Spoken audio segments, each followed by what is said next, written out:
Hi, listeners. This is the 80,000 Hours podcast, where each week we have an unusually in-depth conversation about one of the world's most pressing problems and how you can use your career to solve it. I'm Rob Wiblin, Director of Research at 80,000 Hours. Professor Hilary Greaves was our guest for episode 46 back in 2018. And that episode was actually one of our most popular of all time, as well as maybe one of the most useful, because we've heard from several people who said it was a key factor in them switching their career track. Naturally then, we were enthusiastic about having her on for a second go-round. In this episode, we talk about the case for strong long-termism, moral cluelessness, Hilary's all things considered view on moral uncertainty, whether it can be better or worse for someone to exist rather than not, and the latest on the field of global priorities research. Just a heads up, we use quite a lot of philosophy language in this episode, and we don't always stop to explain the terms. In particular, at the beginning, we only very quickly give the definitions of axiological strong long-termism and deontic strong long-termism before going into talking about them, so I thought I would lay those out quickly here. Axiological strong long-termism is the view that in many, if not most situations, the action that will have the best consequences in expectation will be among those actions whose consequences on the very long run future are in expectation best. Or in normal human speech, that is, in order to find the action with the best expected consequences overall, you would want to look among the actions whose expected effects on the long run future are best, and then choose among those. Deontic strong long-termism says that in many, if not most situations, the action that you ought morally to do is among those actions whose expected effects on the very long run future are best. That is, not only would doing so have the best expected consequences, it's also what you ought to do. And that matters because on some approaches to ethics, it's not always the case that you should do the thing that will produce the best consequences. If you find these kinds of topics interesting, but this conversation slightly challenging, I'd recommend going back and listening to episode number 46, Professor Hilary Greaves on moral cluelessness, population ethics, and harnessing the brainpower of academia to tackle the most important research questions. In addition to just being a really fun interview, that one will also give you a lot of useful context. Before we get to the interview, I just wanted to mention that EA Global X Asia Pacific is on the weekend of November the 20th and 21st.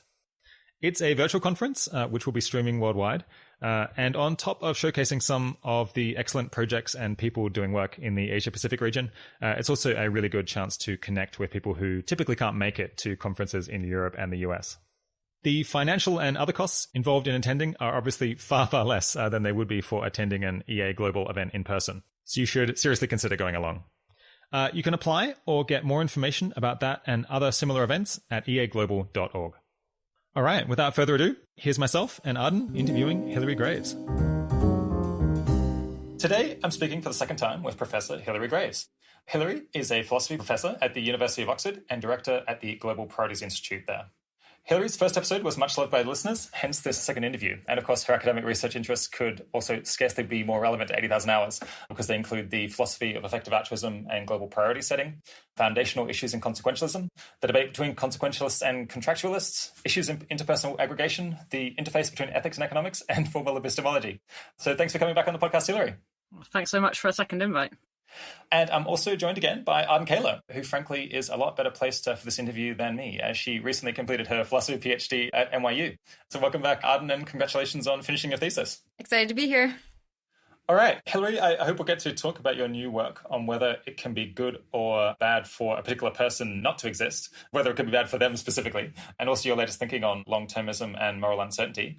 But first, what have you been up to since you last appeared on the show 2 years ago? I'll have to think back now to what's been in 2 years for another period of time. I guess most recently I've been working on the paper where we try to set out the case for what we call strong long-termism with Pascal. More recently working on a paper about the question you just mentioned, whether it can be better for a particular person that person exists rather than not. And then besides that, of course, a lot of my time is taken up with running GPI, so the various issues involved in building an organisation, bringing the people together and so on. So when Rob interviewed you 2 years ago, he asked if any research at the Global Priorities Institute had shifted your views on what sort of practical global priorities we ought to have. And you said the Institute was really new and you didn't know how the investigations were going to turn out. And you said, so ask me in a year or two what I've changed my mind on due to GPI. So what have you changed your mind on, if anything? So I guess I'll give another annoying academic fasting answer, but let me try and give a slightly different one to the one I gave last time. I think it just is the case with these big, important, complex issues. It's inevitably the case that when you start digging deeper, you discover all sorts of things that the important question depends on that you hadn't realised it depended on. So I think the effect of the first year or two of research at GPI for me has been to get a clearer sense of what that landscape is, what the key arguments seem likely to be in each area, where more investigation is needed, as academics are always saying, but without necessarily being able to say, okay, here's a question where previously I thought X and now I think not X. So one example of that might be this issue that perhaps you'll press me on later of how robust are various long-termist theses to plausible variations in the background views that people have on, say, population ethics or decision theory. That's something I hadn't really thought about before starting to write the long-termism paper that I've been working on with Will. And now I'm in a position where I can see that there are lots of complex issues, but I'm not going to be able to tell you I've resolved them. Here's the answer. All right. So the first thing we want to discuss is this paper that you've alluded to, which you put out last year with Will, called The Case for Strong Long-Termism. First up, what is strong long-termism as defined in the paper? I guess there's two slightly different variants on it. One that you call axiological long-termism and deontic long-termism. In the paper, we define axiological long-termism to be, well, axiological strong long-termism, to be the thesis that in a wide class of decision situations, the option that is best ex ante is one that's contained in some small subset of options whose effects on the very long-run future are best. So you're asking what's the difference between that and a deontic thesis. So this distinction between axiology and deontology is one that's bread and butter for moral philosophers, but I think a bit recherché for most non-philosophers. It's about whether the key sort of normative sounding notion in the thing you're saying is which actions are best, or instead which actions are such that you should do them. And that's a really important distinction for moral philosophers, because on one approach to moral philosophy, namely consequentialism, those two things basically coincide with one another extensionally. So consequentialists think that in any given situation, you should do X, just in case X happens to be the thing that leads to the best consequences. But consequentialism is very controversial. And I'd say probably most moral philosophers are not consequentialists. They think that there are very important ways in which considerations of what we ought to do, or in particular what we're morally obliged to do, come apart from consideration of what's best. So in the paper, we take on the question of which actions are best and whether the best things we could do are long-termist things, if you like, first. And then we turn only much later, after having said everything we can think of to say about axiological long-termism, about what this might imply by the lights of some plausible non-consequentialist moral theory for considerations of what one should do or what one's morally obliged to do. I guess that helps explain why I find it so hard to keep these two things separate in my mind, because I'm just such a consequentialist at heart that I, whenever I think about it, I'm like, oh, which one is which? Like, are these things even different? Why would they be different? But I guess, yeah, if you're not a consequentialist, then I guess something could produce better consequences, but you wouldn't be required to do it, or maybe even you shouldn't do it. And so it could be axiologically good, but not deontologically good. Yeah, they probably wouldn't say deontologically good. Not appropriate or something like that. I see, yeah. So that's axiological long-termism, or axiological strong long-termism and deontic strong long-termism. You know, people in the effective altruism community use the term long-termism now in various contexts. Are there any times when people talk about long-termism and you think that's a different concept than the thing I'm talking about in this paper?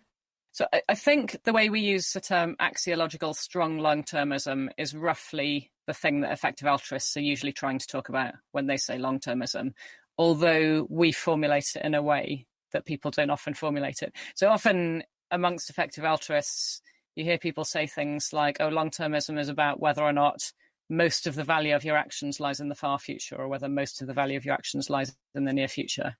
I think that just fails to talk about the thing people are actually trying to talk about, though, which is why we don't formulate it that way in the paper. So, for example, it could well be, supposing there is some zero on the value scale so that we even know what we mean when we say this action, rather than just talking about differences between actions.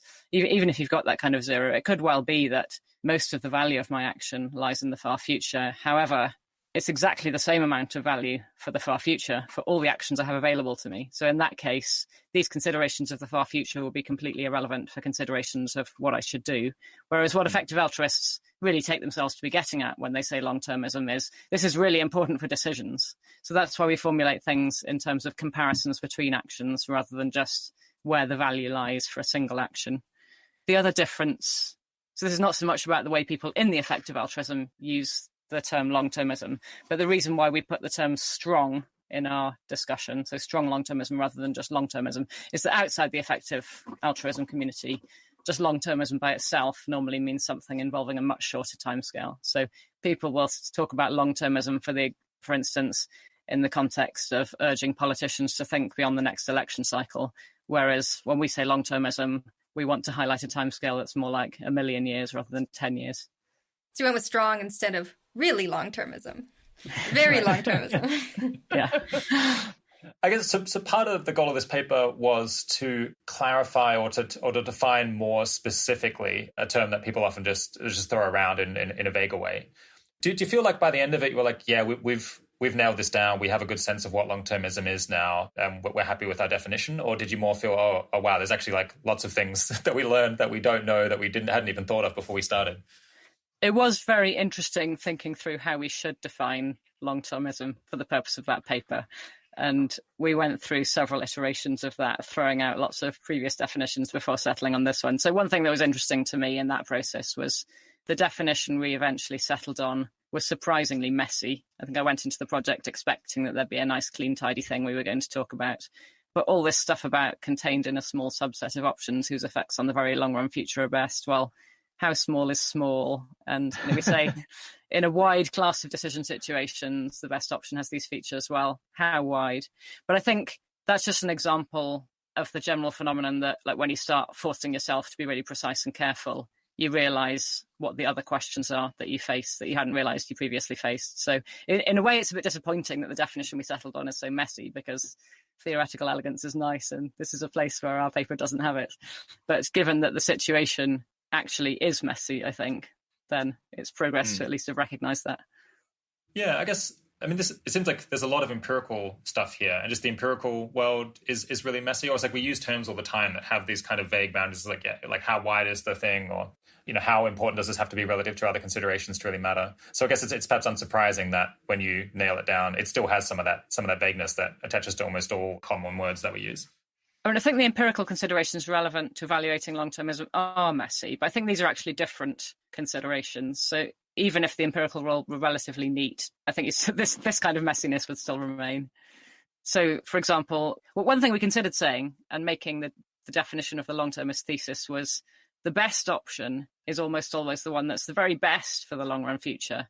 But then we realised that that's not actually something long-termists normally intend to claim, or normally should intend to claim, because it could well be that, say, by making some slight adjustment to the second best action, say, you could come up with something that's just ever so slightly worse for the long term, but massively better for the short term.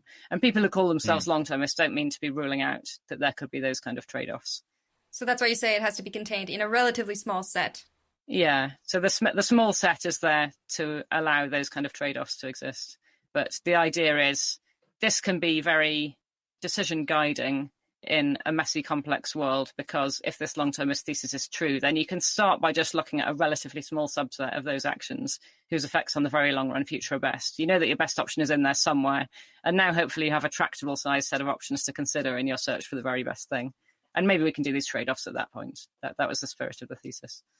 So while we're on the definition and its messiness, maybe this is not related to its messiness, I'm not exactly sure, but one thing that I found interesting when I read the paper was that long-termism isn't really a moral view in the way that I think sometimes philosophers talk about moral views, in the sense that it's like it depends on a bunch of empirical stuff. So I think there was a sentence in the paper that was something like, long-termism is true at the current margin. Or like, given this sort of situation, long-termism is true, where like maybe it wouldn't be true in a different situation. And that sort of distinguished it from like moral theories, which are usually thought of as true in, any situation.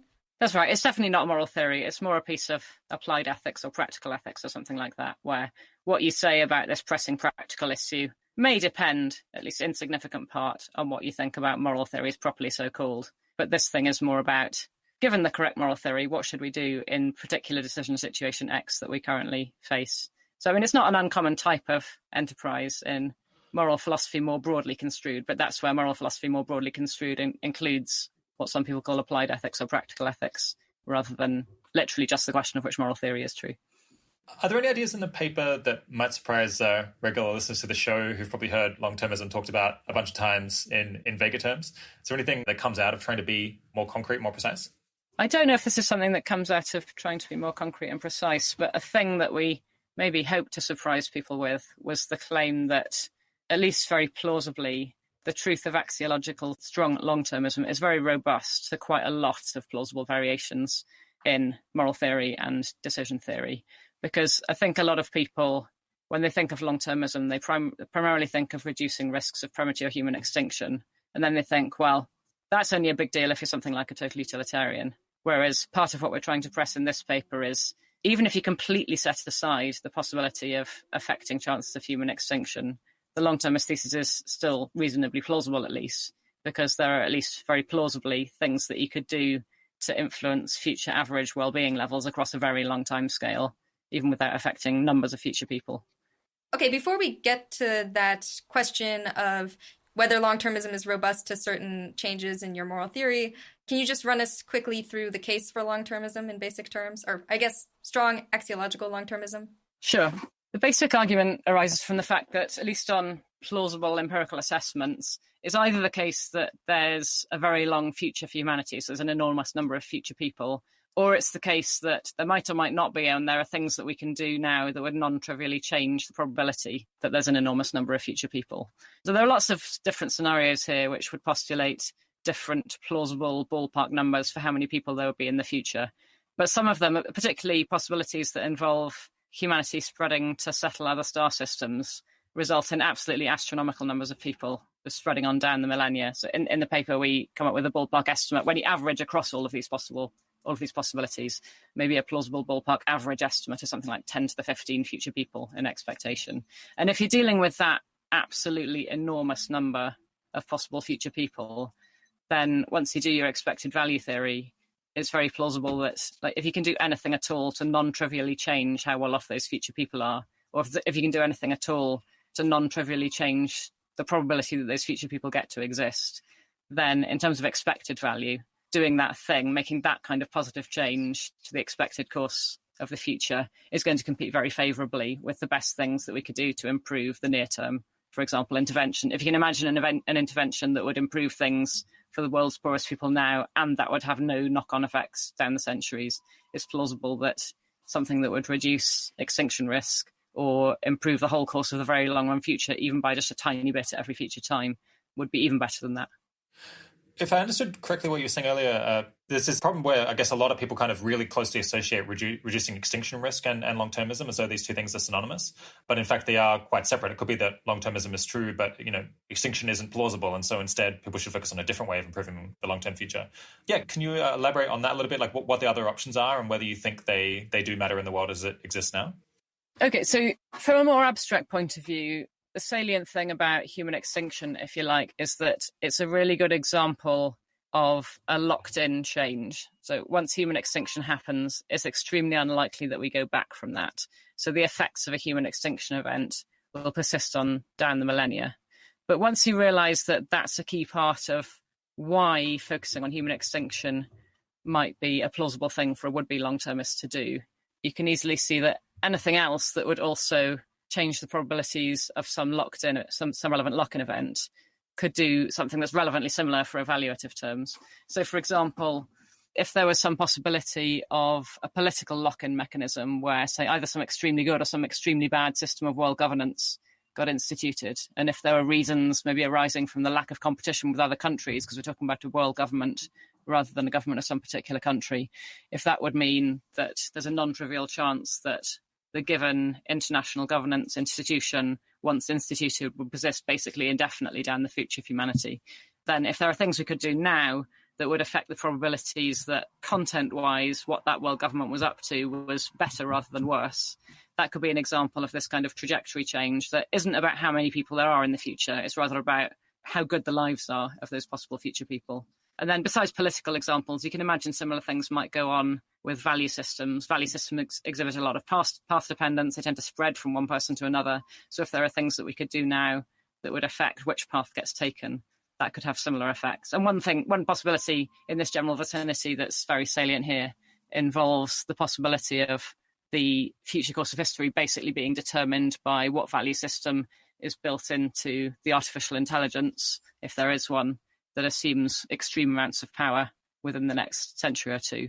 If there are things we can do now to get better rather than worse value systems built into such an artificial intelligence, then there's a bunch of plausible reasons for thinking that the value system in an AI would be much less susceptible to change than the value system in a human being. For instance, artificial intelligences don't have the same tendency to die that humans do.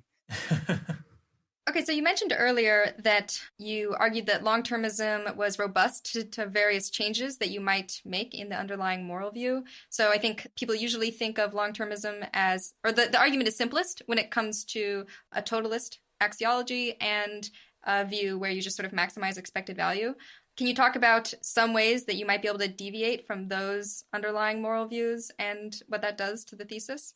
Sure. I mean, I think in the case of totalism, we basically already talked about, because as soon as you say we're not only considering affecting the probability of premature human extinction, we're also considering ways in which you can improve average future well-being while holding fixed the numbers. That second thing is a thing that any plausible population axiology is going to care about. Everyone agrees that if these people are going to exist either way, it's better for them to be happier rather than less happy and so forth.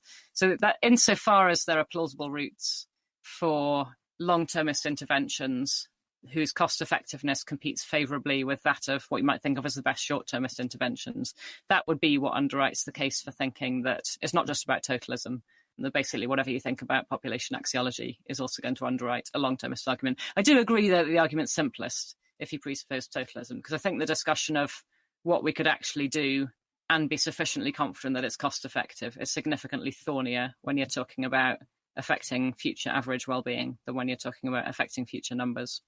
Yeah, what are some other moral views or moral philosophies that people might think don't lead to strong long-termism, but actually are consistent with it? So people often say, well, what about prioritarianism? So if I'm more concerned about affecting the fate of the very well-off, then you might think, surely then I should be focusing on global poverty today because, look, the world's getting richer. Everybody in the future is going to be vastly better off than people today. So even if I can increase the number of units of well-being that they have in aggregate by more than I can by a short-termist intervention, you might think prioritarianism imposes weighting factors that mean what's actually the better thing to do is the short-termist thing. Hey listeners, Rob here. For anyone who was just confused, Hilary obviously meant to say prioritarianism is concerned with the fate of the worst of individuals, not the very best of. All right, back to the interview. So that sort of sounds quite plausible insofar as we're talking about this kind of nice, simple economic model where you have economic growth, well-being just depends on GDP and things are getting better over time. But actually, in many of the cases that we're concerned about when we're considering being long-termists or considering long-termist interventions, we're not talking about cases where the future people who would most obviously be affected by our actions are people who are enormously well off and we're making them just a little bit better off. We're talking about cases often where things have gone really badly wrong. So, totalitarian world government, artificial intelligence takeover gone wrong or something like that. And those are plausibly cases where the future people are already vastly worse off than present people, in which case, of course, prioritarianism would just strengthen the case for long-termism rather than undermining it. So I guess, that ends up depending, I suppose, on how likely you think it is that the future will end up with people with, lots of people with low welfare. I guess if you also brought in this idea that, people in the future must be better off, then I guess prioritarianism does point against it. But I guess that's just maybe unjustified empirically. I think it's not precisely that it depends on, actually. I think it's about which possible futures your would-be long-termist intervention is targeting, right? So I could, for instance, think it's quite unlikely people will be much worse off in the future than they are today. But there's a non-zero probability of that happening. And what my intervention is going to do is make things maybe only a little bit, but still significantly better for those future people in that history where things have gone badly wrong. So that would be a case where I could think very bad futures are unlikely and prioritarianism, but still having gone prioritarianism would make me more favourably inclined towards the long-termist intervention I was considering. Are there any long-termist interventions that sort of stick out as particularly good on prioritarian lights to you, or particularly not good? Like, they only make sense in the worlds where everyone really is better off in the future. I guess related to what we just said, they will tend to make you more favourably inclined to ones that focus on really bad future outcomes rather than making things a little bit better when actually they're already quite okay. So maybe more focus on what people call S risks, this sort of thing. All right, pushing a bit further away from consequentialist theories, are there any other philosophical theories that you think are surprisingly consistent with strong long-termism? I'm not sure who would be surprised. I guess I'll let other people say if they're surprised or not. But I think that the interesting bit of the discussion here is, okay, so if I'm not a consequentialist, if I've got my favourite non-consequentialist, sometimes called deontological theory, off the shelf of my moral philosophy class, how is that going to change matters when I'm actually deciding what it's morally appropriate for me to do or what I'm morally obliged to do? So we explore an argument to the effect that it's not going to make that much difference. And roughly our argument is, it seems likely that if axiological strong long-termism is true at all, then probably it's going to be true by a large margin. That is to say, the best things you could do that are aimed at influencing the course of the very far future are not just a tiny bit better than the best short-termist motivated things you could do. They're actually a lot better, maybe many orders of magnitude better. Why do we think that? Well, just because of some kind of anti-fine-tuning argument. It seems like it will be a strange coincidence if these things happen to end up at the same order of magnitude when the underlying considerations that are going on are so radically different. So suppose that's true. So I suppose this conditional holds. If long-termism, then long-termism by a really large margin. Then in order for a non-consequentialist theory to, if you like, undermine the long-termist conclusion and say that what you should do is more of a short-termist thing, it would have to say that even when the amount that's axiologically at stake is enormous, you should still go with your favourite non-consequentialist principles rather than with considerations of what's better. And there just aren't that many non-consequentialist theories that are willing to say that. And I think it's for quite a good reason. Consider a simple example. Suppose you've promised to meet a friend for lunch. Now, in case one, after promising to meet the friend for lunch, you get a better offer. Somebody says, how about you come to this really fun party instead? Most people will feel in that case, even if the outcome of going to the party will be better, because the party will be so fun and all that stuff, that the moral injunction to keep your promise feels quite strong in that case. You should meet the friend for lunch, stuff the party. But if you really raise the axiological stakes so that what would be gained from breaking the promise is not just going to a party, but saving a life or saving the world or something like that, then it feels intuitively, and I think a lot of non-consequentialists would agree, that the non-consequentialist scruples become decision irrelevant at that point. Yes, it's in some sense regrettable that you broke a promise, but still what you should do is save a life or whatever the thing is that would generate the massively better outcome. So in other words, if this conditional about if long-termism, then long-termism by a long way holds, then the only kind of non-consequentialist theory that's going to disagree with deontic long-termism looks like it's going to have to be one that says the axiological stakes don't matter. The non-consequentialist principles are absolute. And that seems quite hard to defend. Are there people who defend that? Are there serious philosophers who, take that view? I'll let you decide who the serious philosophers are. I mean, a view like that is often ascribed to Kant, but he's also often mocked on precisely that basis for saying that, if a murderer comes to your door saying, where is your friend hiding? You have to tell the truth, even though that will mean your friend is getting killed. So for what it's worth, I have this sense that although a lot of people feel like these deontic constraints are overridden by really big axiological stakes, you can sort of like get sort of overriding on the one hand and then like flip it and get overriding again on the other side if you like raise the deontological stakes a lot too. So I'm thinking of, okay, so maybe it's better to not follow the deontological constraints if there's like this really good outcome you could get. But then again, if you have to do something really, really awful in order to get the really good outcome, it flips again and you don't have to, and you ought not to do it.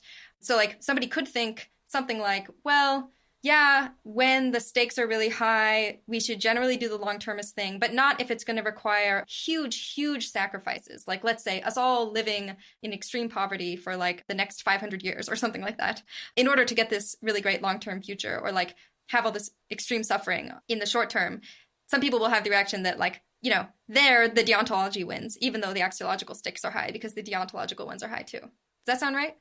It's definitely an interesting proposal. I think for practical purposes, though, that's just not the situation that we're in. I mean, it could be if you take the effective altruist project to extremes and start asking the question of, well, precisely how much should we be giving away? Precisely how much should we be reducing our own well-being in order to make things better from the impartial point of view? But at the margin we're currently at, it seems like there are, imagine the decision is the one that I think most people are actually thinking about, where they've got some relatively modest fixed pot of resources and their decision is just whether to direct that pot of altruistic resources, already earmarked altruism, to a long-termist project or instead to a short-termist project. Then there's no difference, as far as I can see, in the deontological stakes of the sort that you just discovered, so that consideration wouldn't kick in. That seems right. It seems like this is slightly repeating an issue you get with effective altruism, where I guess some people associate it so strongly with consequentialism or with utilitarianism that they feel like they can say, well, I'm not a utilitarian, so I'm not super interested in effective altruism. It's not relevant to me. And then there's all of these essays pointing out, well, actually almost any moral theory says that even if it's not obligatory to do the most good that you can, At least it would be good to help, like all else equal, it's good to help other people more. So surely all of this empirical research about how to help people more actually is relevant basically to any moral theory that gives at least some weight to beneficence or to how much you help others.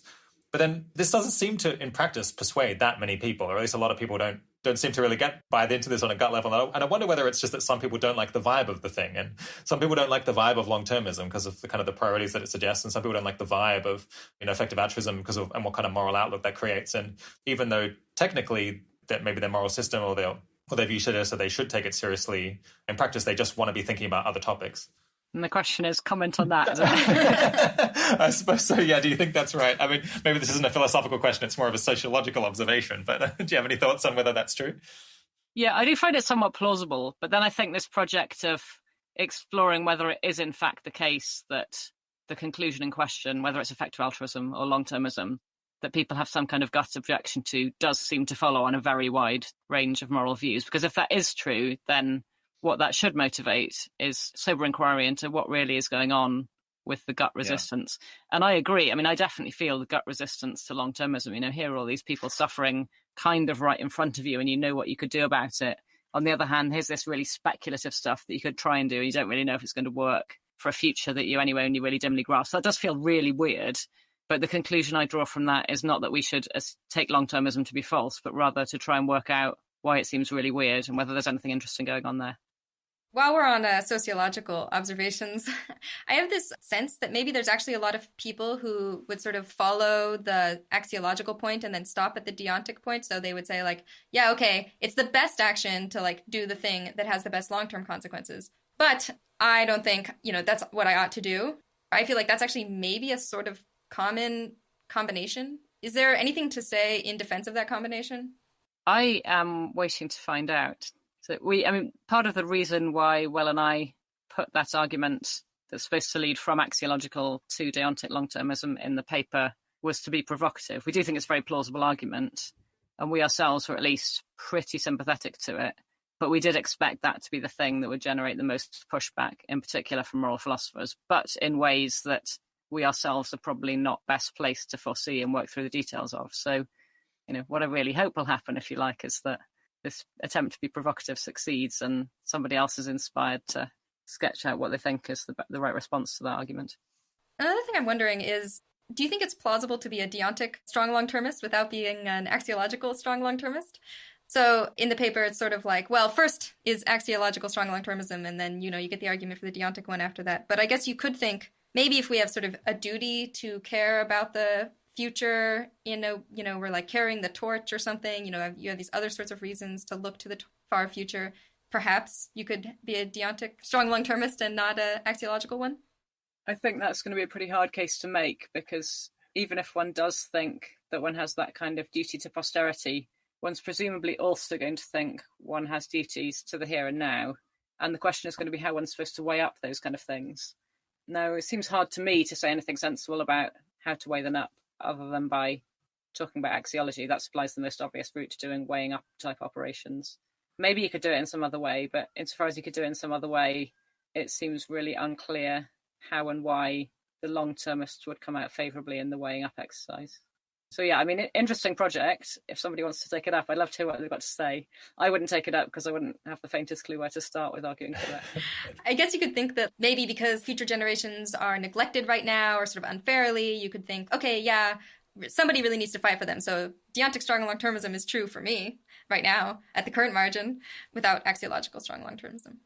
Yeah, great stuff, Arden. Why did you leave academia? You should come and write this paper. Yeah, don't want to spend another 3 years developing that idea. So far we've been talking about ways that strong long-termism is consistent with the other views, but what actually are some kind of mainstream philosophical or possibly empirical views that really would undermine long-termism?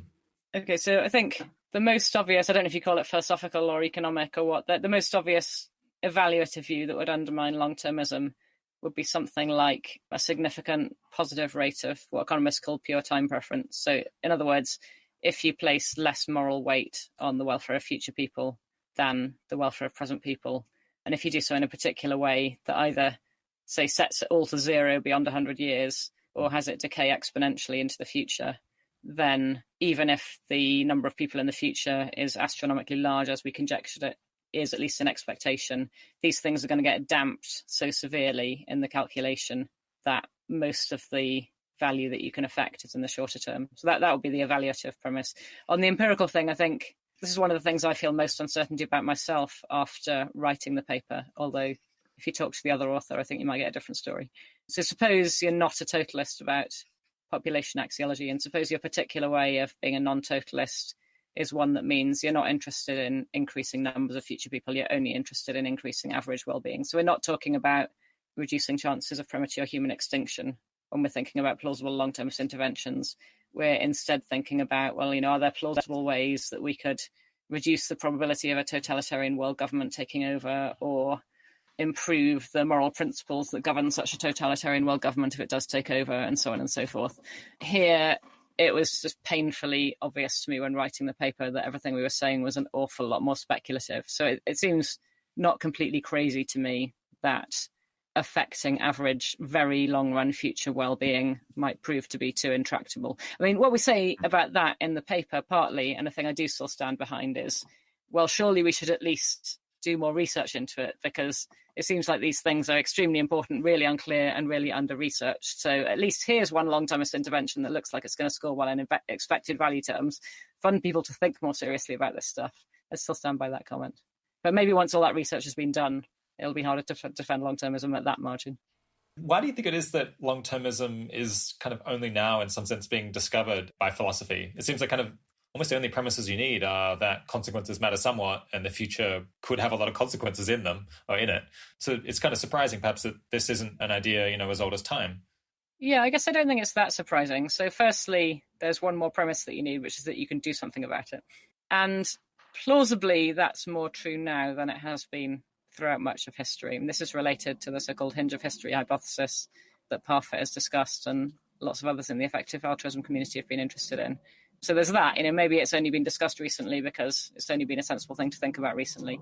The other thing I think might be relevant is a lot of moral philosophy is mostly interested in talking about relatively, I don't know what's the best way to characterize them, but I wanted to say something like relatively small-scale private decision-making. So, should a woman have an abortion? Should you be a vegetarian? Should you keep your promises? That kind of thing.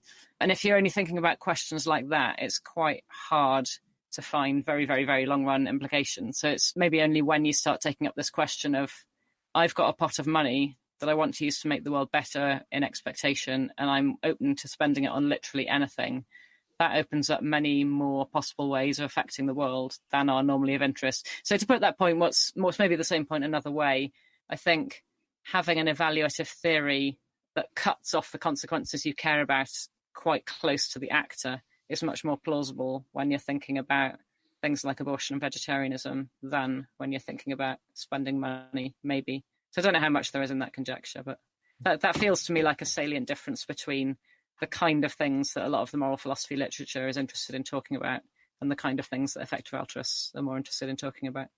Yeah, I guess I still feel sort of intuitively surprised that philosophers didn't want to talk about, if we could do something to make the long-term future better, would that be what we were required to do? Usually what's practical doesn't constrain philosophers very much. So it's like maybe slightly surprising that it would have done so in this case. But maybe that just means it's more the second thing that you were talking about. I don't know. A hypothesis has to somehow suggest itself for consideration before people can find it interesting. So that might be part of it. Like if this thing wasn't salient for decision purposes, maybe people just didn't think about talking about it. Are there any sort of misconceptions or definitely mistaken objections to long-termism that you think people might have? I think one that's most salient for me is one that we have touched on in various bits of this conversation. I think there is a misconception out there that this is only a thing for total utilitarians. So if I'm not a utilitarian, or if I'm not a totalist about population ethics, or if I'm not a consequentialist, then these arguments aren't for me.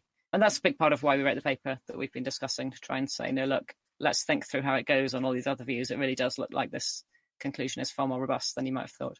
How has that conclusion been received by other philosophers? Do you have, deontologists and Kantians knocking down your door to learn more about long-termism?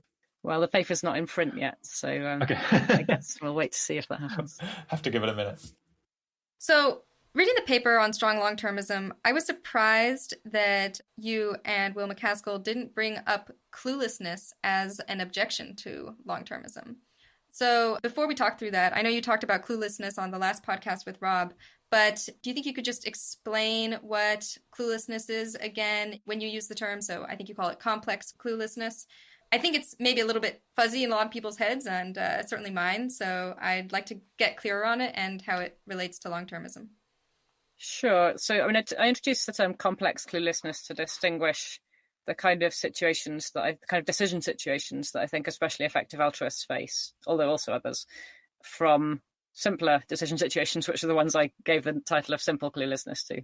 So in both cases, we're doing something like expected value theory, expected utility theory, if you like, for handling uncertainty.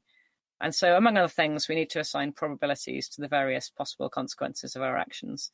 The key point for discussion of simple cluelessness is that there are an enormous number of possible consequences of our actions. Who knows if I help an old lady across the road, whether that means that she then is in a better mood later that day and has different conversations with people. And you can imagine this setting some chain of events in motion that leads to maybe different future people existing or things going radically different in one way or another in the next century. So some people have been tempted to conclude from the possibility of those complicated causal chains that we're completely clueless about which of our actions are best. And so any attempt at decision making based on trying to make the consequences as good as possible is completely hopeless. And when I introduced the term simple cluelessness, that was supposed to highlight the fact that it at least seems like in a lot of these cases, although it's possible that there could be this or that momentous consequence from, say, helping an old lady across the road, it also seems equally possible and equally plausible, and for precisely the same sorts of reasons, that doing the opposite thing could turn out to have the same very long-run consequences. So it seems plausible that when you do your expected utility calculation, these completely unforeseeable and merely possible long-run things are going to cancel one another out, and so not affect the question of which out of two possible actions has higher expected utility than the other one. So that was my response to some of the existing cluelessness literature, which tries to draw in particular often like anti-consequentialist or anti-care about the consequences conclusions from unforeseeability of the future. So having said we don't need to worry too much about that kind of cluelessness, I then started talking about complex cluelessness because this is a thing that really does still trouble me, notwithstanding all those things said about the so-called simple case. So the case of complex cluelessness is supposed to be the case where it's not just that there's a mere possibility that some action you could take could have such and such unpredictable far future consequence. It's also that you've got some structured reason for thinking that it might. You can say something concrete about what the causal chain might be that would lead from, say, funding bed nets to higher population in the next generation, or from funding bed nets to environmental degradation in the next generation. And suppose you've also got some plausible, also highly structured, but quite different in character reason for thinking that the opposite action, so in this case, not funding bed nets or funding whatever you would otherwise have funded, could lead to increased population or increased environmental degradation or whatever. Now, in this case where it's not just that such and such could happen, who knows, maybe it will, maybe it won't. It doesn't seem like you're going to get anything like the kind of neat cancelling out argument that leads to the conclusion that under expected utility theory, these things are going to be irrelevant for decision purposes. It more feels like what's going on is, well, which direction these relatively hard to predict consequences sway things in is going to depend on very arbitrary feeling details of what you say about precisely how plausible one causal chain is compared to a different causal chain. And there the worry is it's not something where we have hard evidence to guide us, and it's also not something where it's intuitively obvious what probability numbers we should be assigning. When you try to pin these things down for decision purposes, I think most of us feel like we're really just making up arbitrary numbers, but that's really uncomfortable because precisely which arbitrary numbers we make up seems to make a difference to what we end up doing. So that's the predicament that I call complex cluelessness. I don't know if that's any clearer than what I said 2 years ago. No, that's helpful. So can I give a gloss and ask you if you think it's right? So in both of the simple case and the complex case, we don't think that the long-term consequences of our actions will actually cancel out, right? It's just that in the simple case, we know literally nothing about how the long-term consequences will go. Whereas in the complex case, we know a little bit, or we have like some reason to believe some things. So we get like a little bit of knowledge, and that throws us into this predicament. Is that right? I think it's not so much about getting a little bit of knowledge, it's about whether or not there's symmetry in the situation. So the difference is supposed to be, in the simple case, there are all these possibilities, but there's complete symmetry in the reasons. So anything that you could say in favour of the hypothesis that helping an old lady across the road increases future population could equally easily and in precisely the same way be said about how not helping the old lady could lead to the same long-run consequence. And where there's that kind of symmetry, it seems plausible that whatever numbers you say for the probabilities, they should be the same for the two actions you're considering. Whereas in the complex case where there's not that symmetry, you don't have that guarantee the numbers are going to be the same. It seems like they could go anywhere. So I think I do find it, whenever people ask me, what exactly is cluelessness, I often find it a bit hard to state exactly. And I think one thing is, it's very natural to put it in terms of we're so uncertain about what the impacts will be, but it sounds like you want to define it in a slightly different way, that it's not only that we're uncertain about the impacts, which is like the case for so many things that we do, but that it just feels like any credence is like anything any probabilities you try to assign to things just seem completely arbitrary, which is a kind of uncertainty, but it's like a deeper or like a slightly different form of uncertainty about the consequences. Yeah, that's right. I mean, it's not quite the distinction that some people call the distinction between risk and uncertainty, but it's similar-ish. So the distinction between risk and uncertainty is supposed to be about whether the particular numbers you use are completely constrained or whether it's really unclear what probability numbers you should be using. This is a bit different because it's more about whether the probabilities are the same for this action as they are for this other action, never mind what you know about what they are for either action taken separately. But yeah, it's a similar worry about arbitrariness. It's definitely not that there's uncertainty, because as you say, there's uncertainty for everything, and if that was the only issue, expected utility theory would be the answer and there would be no remaining problem. I guess if you're someone who's just doesn't feel troubled by arbitrarily like placing numbers on things, and so just does have credences, like does have beliefs about the probabilities of things, I guess does cluelessness not bite for you then? Can you then just run through the expected value calculations?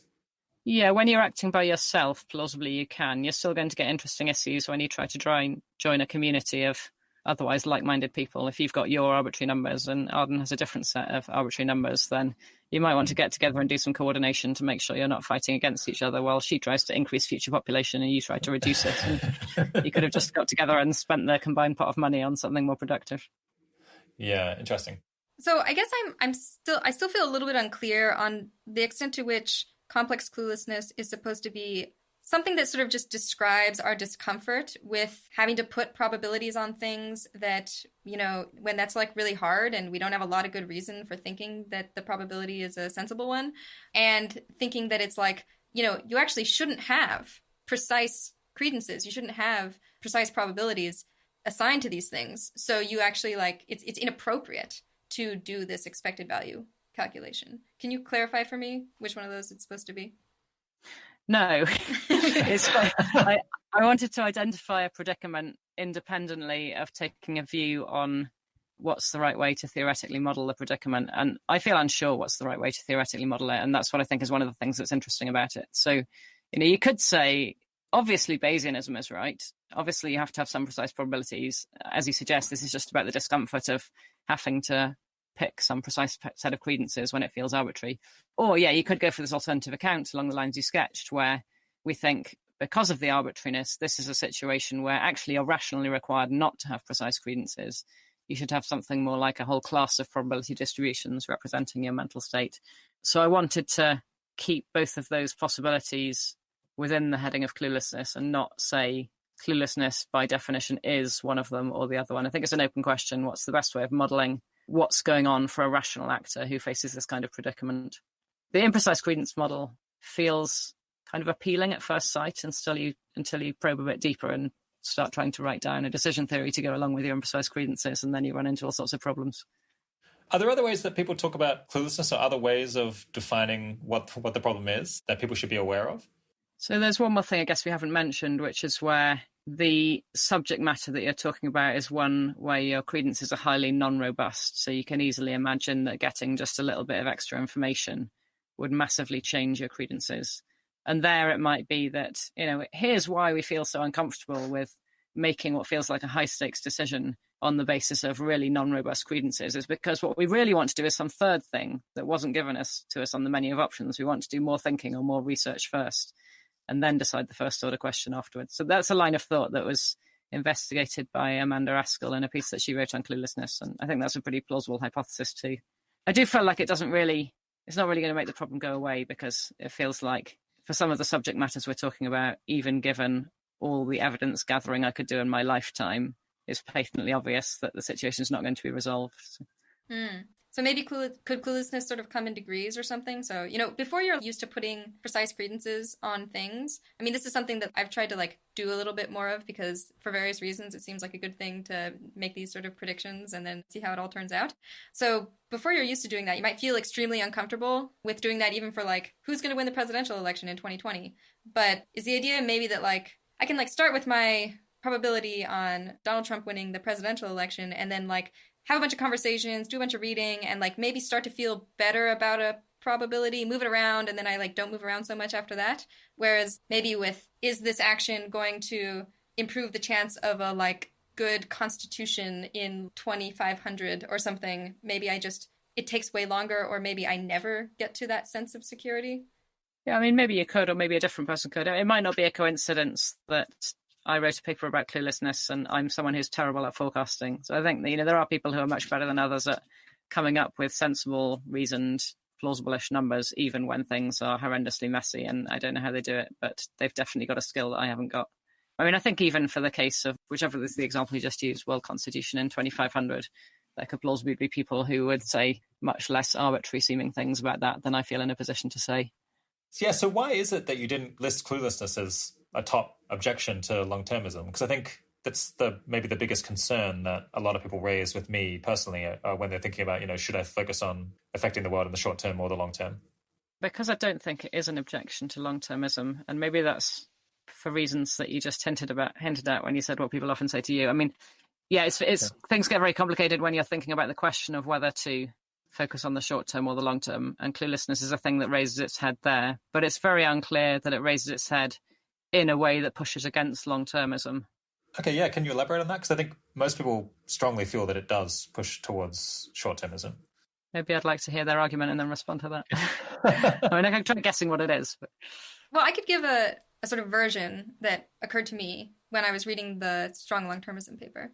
So it seemed like the argument for strong axiological long-termism depended on the sort of expected change in the value of the long-term consequences of the best sort of long-termist action being sufficiently bigger than the expected change in the value of the short-term consequences of the best short-termist action. And if cluelessness is true, or maybe maybe you can't say cluelessness is true, I don't know. Maybe cluelessness might make you doubt that, in fact, it is much bigger, because really it's just sort of this ratio is undefined. We don't really have the expected change. We can't figure out what the expected change is on the long-term actions, or maybe even on the short-term actions, but maybe it seems more obvious in the case of the long-term actions because, it's harder to put credences on these stories about how things affect the long term. So this ratio between the expected change on the long term and the expected change on the short term is just undefined, as opposed to really big, which is what you needed for long-termism. Okay, good. Yeah, I think that helps me to say why my picture's a bit different. I think instead of saying the ratio is undefined, I'd be tempted to rephrase it as something more like it's very unclear what the ratio is, or something like that. But then it seems to me the picture's like this, right? So if you started off before thinking about cluelessness being confident long-termism is true, then cluelessness should make you less confident of that. But also, if you started off before thinking about cluelessness thinking that short-termism is true, then cluelessness should make you less certain about that too. As the name kind of suggests, cluelessness tends to make you less certain about things. So in other words, it doesn't seem like there's an asymmetry that makes this specifically an objection to long-termism rather than an objection to short-termism. It's more a kind of epistemic humility point. It should make us less certain about a lot of things. But if you've got this money and you have to spend it, it's not clear that it will sway everybody in the anti-long-termist direction. I suppose, though, many people feel like they can predict, they do have sensible credences on the short-term impacts of the things that they're going to do.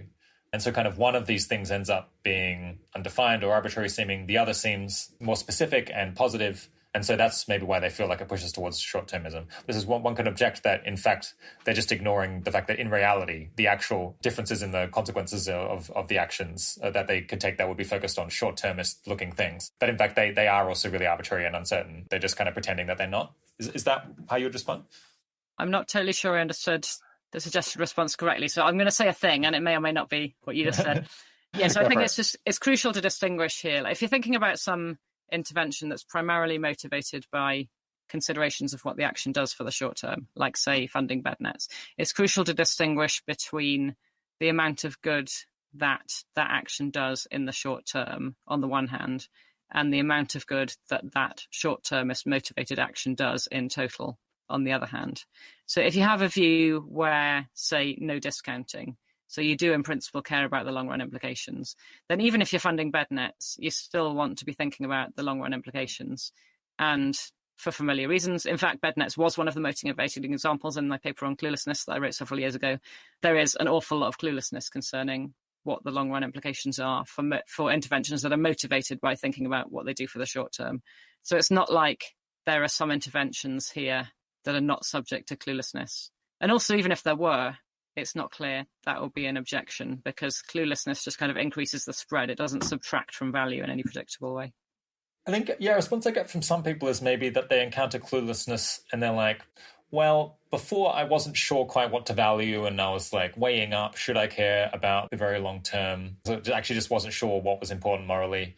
And now, having learned what a faff it is to try to figure out what the long-term impacts are, I'm inclined to just focus on some other aspect of morality that I might feel inclined to care about, like, my family or whether I'm following social rules or whatever, and focus on that, because it just seems like this other thing is so impractical.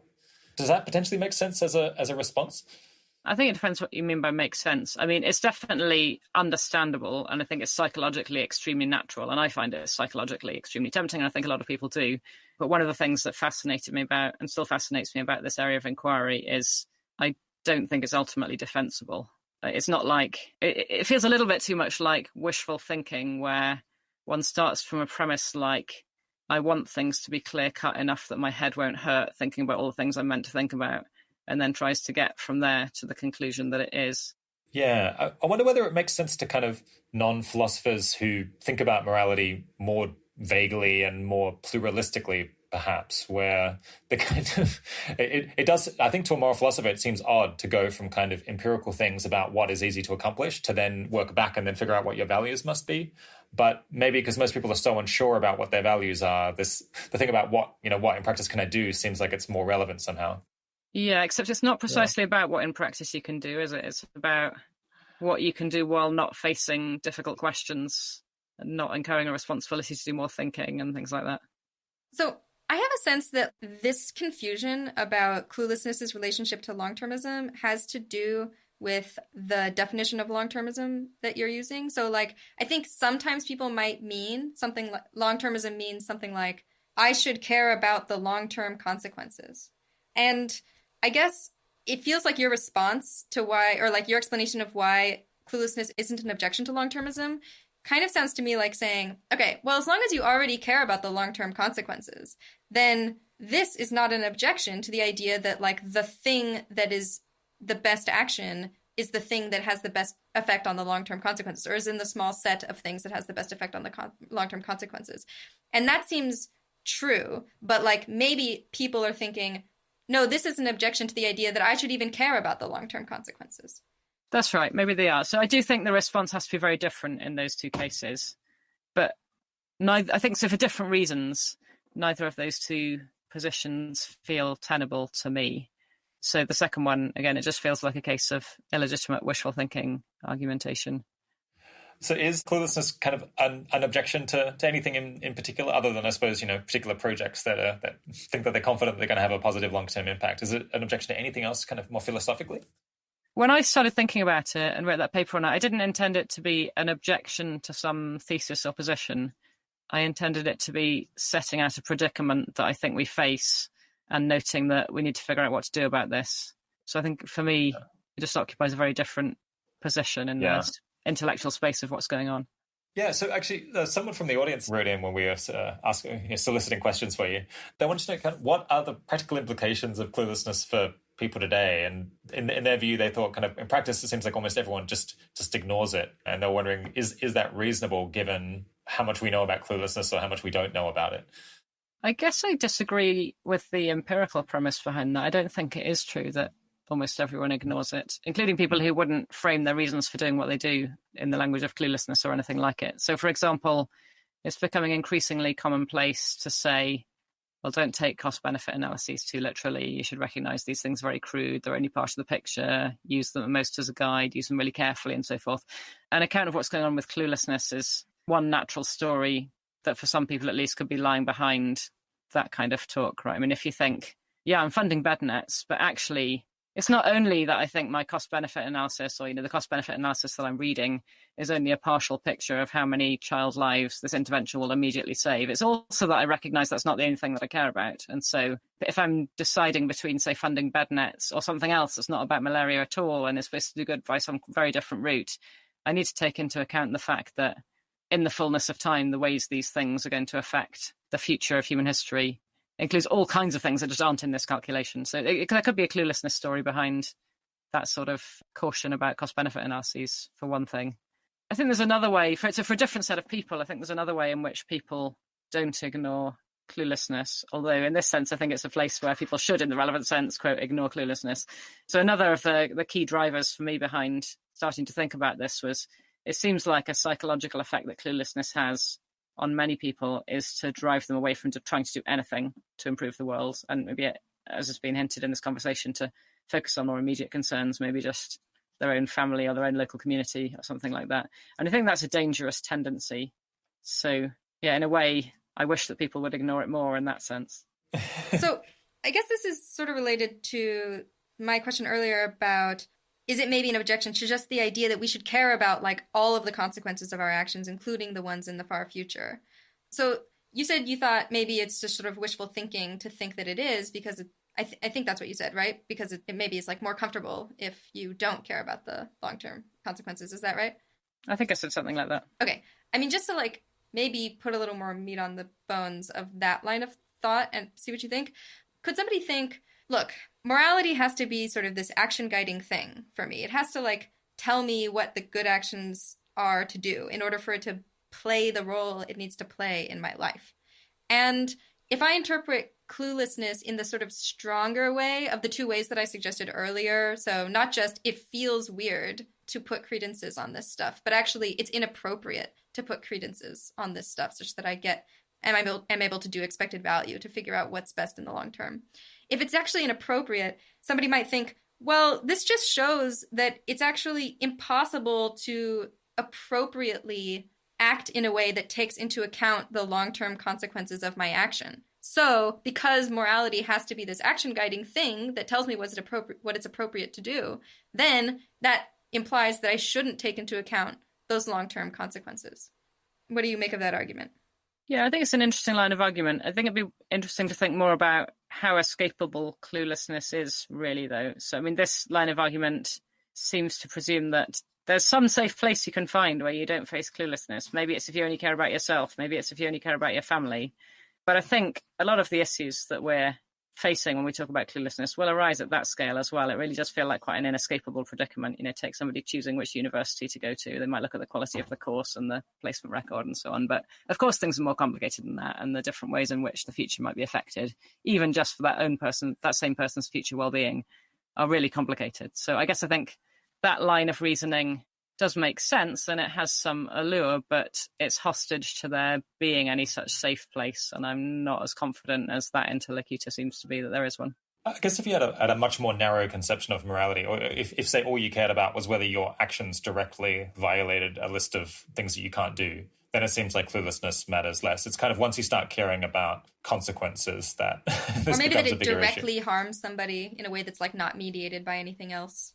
Yeah, I mean, that kind of theorist still needs to have some way of choosing what their principles are supposed to be in the first place, though. And, different people will say very different things about this. But, I mean, I think they're going to, for independent reasons, hate the thing I say next. But I'm quite sympathetic towards, insofar as there's an important place for rules in morality, it's important to consider what tend to be the consequences in general of adopting those rules.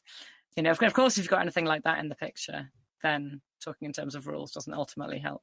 Need to be able to evaluate the rules. Like, why not this crazy set of rules that I saw written in chalk on the wall yesterday? So I guess you would need some way of being confident about what the rules are without at any point referencing any of the consequences that they have, which I guess is an unusual philosophy. I suppose possibly religious groups or something might think that they have access to lists of rules that they're really confident about that aren't about consequences. But for the rest of us, societies that place extreme importance on doing what your parents say, maybe the rules just get handed down through the generations. But yeah, I mean, if you have any view on which you're supposed to be putting in intellectual work yourself to address the question of what the right morality is, this is really hard. It does seem like we get more and more uncomfortable with putting credences on the effects of our actions as we expand the time scale. So beyond today to next week to a year from now to 100 years, 1,000 years. So there's this kind of matter of degree where cluelessness feels like a more serious practical problem the farther out you're considering the consequences. So in that sense, in general, I think that's true. Yeah, but okay. Modulo issues of lock-in. Okay, so even if there isn't a fully safe place that you can sort of retreat to, like you were talking about before, maybe there's a safer places that are safer from cluelessness rather than less safe.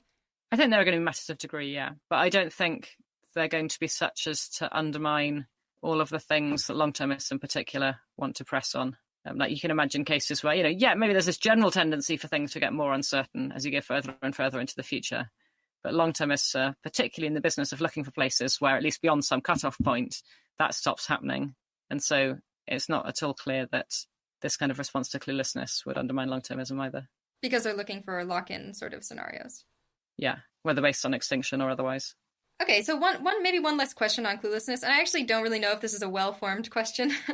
But I feel like a lot of people have a sort of intuition that because of cluelessness, we should sort of do things that are more robustly good or good on a wider range of assumptions about how the world might go. So maybe we should try to promote world peace, which feels it's not it's impossible to think of ways where world peace could be a bad thing in the long-term future, but I feel a little more confident in it. Do you think that's an appropriate reaction to these cluelessness worries, or does that seem like a misguided reaction? Yeah, I don't know. It's definitely an interesting reaction. I mean, it feels like this is going to be another case where the discussion is going to go something like, well, I've got one intervention that might be really, really, really good, but there's an awful lot of uncertainty about it. It might just not work out at all.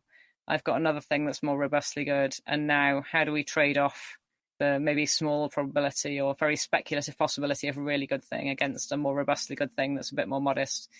And then this feels like a conversation we've had many times over. Is what we're doing just something structurally like expected utility theory where it just depends on the numbers? Or is there some more principled reason for discarding the extremely speculative things? And you don't think cluelessness adds anything to that conversation or pushes in favor of the less speculative thing? I think it might do. So again, it's really unclear how to model cluelessness, and it's plausible different models of it would say really different things about this kind of issue. So it feels to me just like a case where I would need to do a lot more thinking and modelling, and I wouldn't be able to predict in advance how it's all going to pan out. But I do think it's a bit tempting to say too quickly, oh yeah, obviously cluelessness is going to favour more robust things. I find it very non-obvious, plausible, but very non-obvious. All right, let's push on to another research interest of yours, which is moral uncertainty. And just to recap for people who haven't heard previous episodes that have talked about this, the problem of moral uncertainty is kind of what you should do in practice when you aren't sure which theory of morality is correct, which I think is true for most of us. Yeah, could you briefly lay out the options that you and your colleagues have kind of identified for dealing with moral uncertainty, and perhaps quickly what your opinion is on how promising they are? Sure. I mean, I think for the purpose of this question, I should probably take my colleagues to be all the people who've written about moral uncertainty. Is that okay?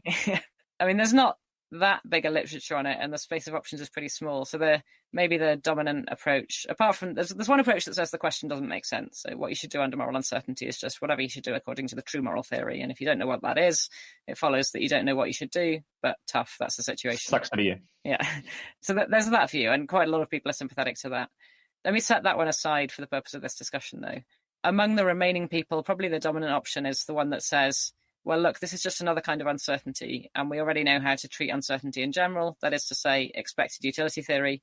So if you've got moral uncertainty, then that just shows that each of your moral theories had better have some moral value function, and then what we'll do under moral uncertainty is take the expectation value of the moral values of our various possible actions. That's a pretty popular position.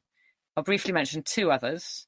One, because it's also reasonably popular in the literature. This is the so-called my favorite theory option, where you say, okay, you've got moral uncertainty, but nonetheless, you've probably got a favorite theory. That is to say, you've got one theory that you place more credence in than any other theory taken individually.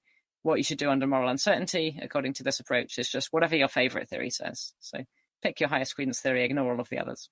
And then finally, the thing that I worked on recently-ish, that was based on, instead of applying standard decision theory, that is expected utility theory, to moral uncertainty, consider what happens if you instead explore bargaining theory to moral uncertainty. So bargaining theory is a bunch of tools originally designed for dealing with disagreements between different people, but you could conceptualize what's going on in moral uncertainty, if you like, as these different voices in your head, where the different moral theories you have some credence in are like the different people, and they're bargaining with one another about what you, the agent, should do. So that sort of metaphor motivated applying what mathematically, formally are the tools of bargaining theory to the problem of moral uncertainty, and looking to see whether that led to any things that were distinctively different, in particular from what the maximize expected choice-worthiness approach says. Do you have the sense that these three sort of basic approaches approximately exhaust the space of possibilities? Or do you feel like you'd be unsurprised if somebody came up with a completely different theory of what to do under moral uncertainty that was like, that didn't even resemble expected utility maximization or bargaining theory? I guess I'd both be surprised and not. I mean, I'd be surprised in the sense that there are some principled reasons for thinking we've covered the ground, right? If we thought about thinking of it as just another case of uncertainty, and we've thought about thinking of it as a case of disagreement, and we've thought about just pushing aside the uncertainty bit and going for the modal verdict, there's a sort of sense of completeness about that. It's hard to see what could have been missed. On the other hand, we know in general terms that one often has the sense that the ground has been covered, and then it turns out one's missed something, and it's in the nature of the business that you don't get to see beforehand that was coming. And so in that sense, of course, I'd never be surprised at people saying surprising things. Do you have a favored theory of moral uncertainty? I do. It's very boring in a sense. I'm most partial to the maximize expected choice-worthiness approach. So that's to say, look, this is just another kind of moral uncertainty. In particular, like when people don't like that, it's because they think that the so-called intertheoretic comparisons that are required by that approach are really problematic. And I don't buy that. I don't think they're problematic. Can you say what that means?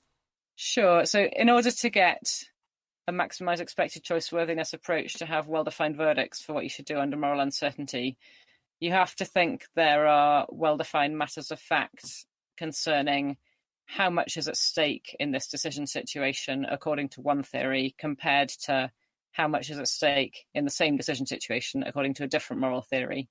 And many people think there's just no place for those so-called intertheoretic comparisons to come from, because all you've got is, say, moral theory A, which says things are thus and so, and moral theory B, which disagrees with theory A, and it says the ranking of options is a different one, and maybe the ratios of value differences between options is a different one. But there doesn't seem to be any kind of master theory which says, by the way, here's how to compare theory A and B. So theory A isn't going to tell you how to compare it to theory B, and theory B isn't going to tell you how to compare theory A to theory B. So this is me trying to be sympathetic to the view that I don't believe, that says these intertheoretic comparisons are not well defined, and so you can't maximize expected moral value. So do you think this maximize expected choice-worthiness is actually just like a good theory, there aren't that many serious problems with it, or is it more that like all of the other options are even worse?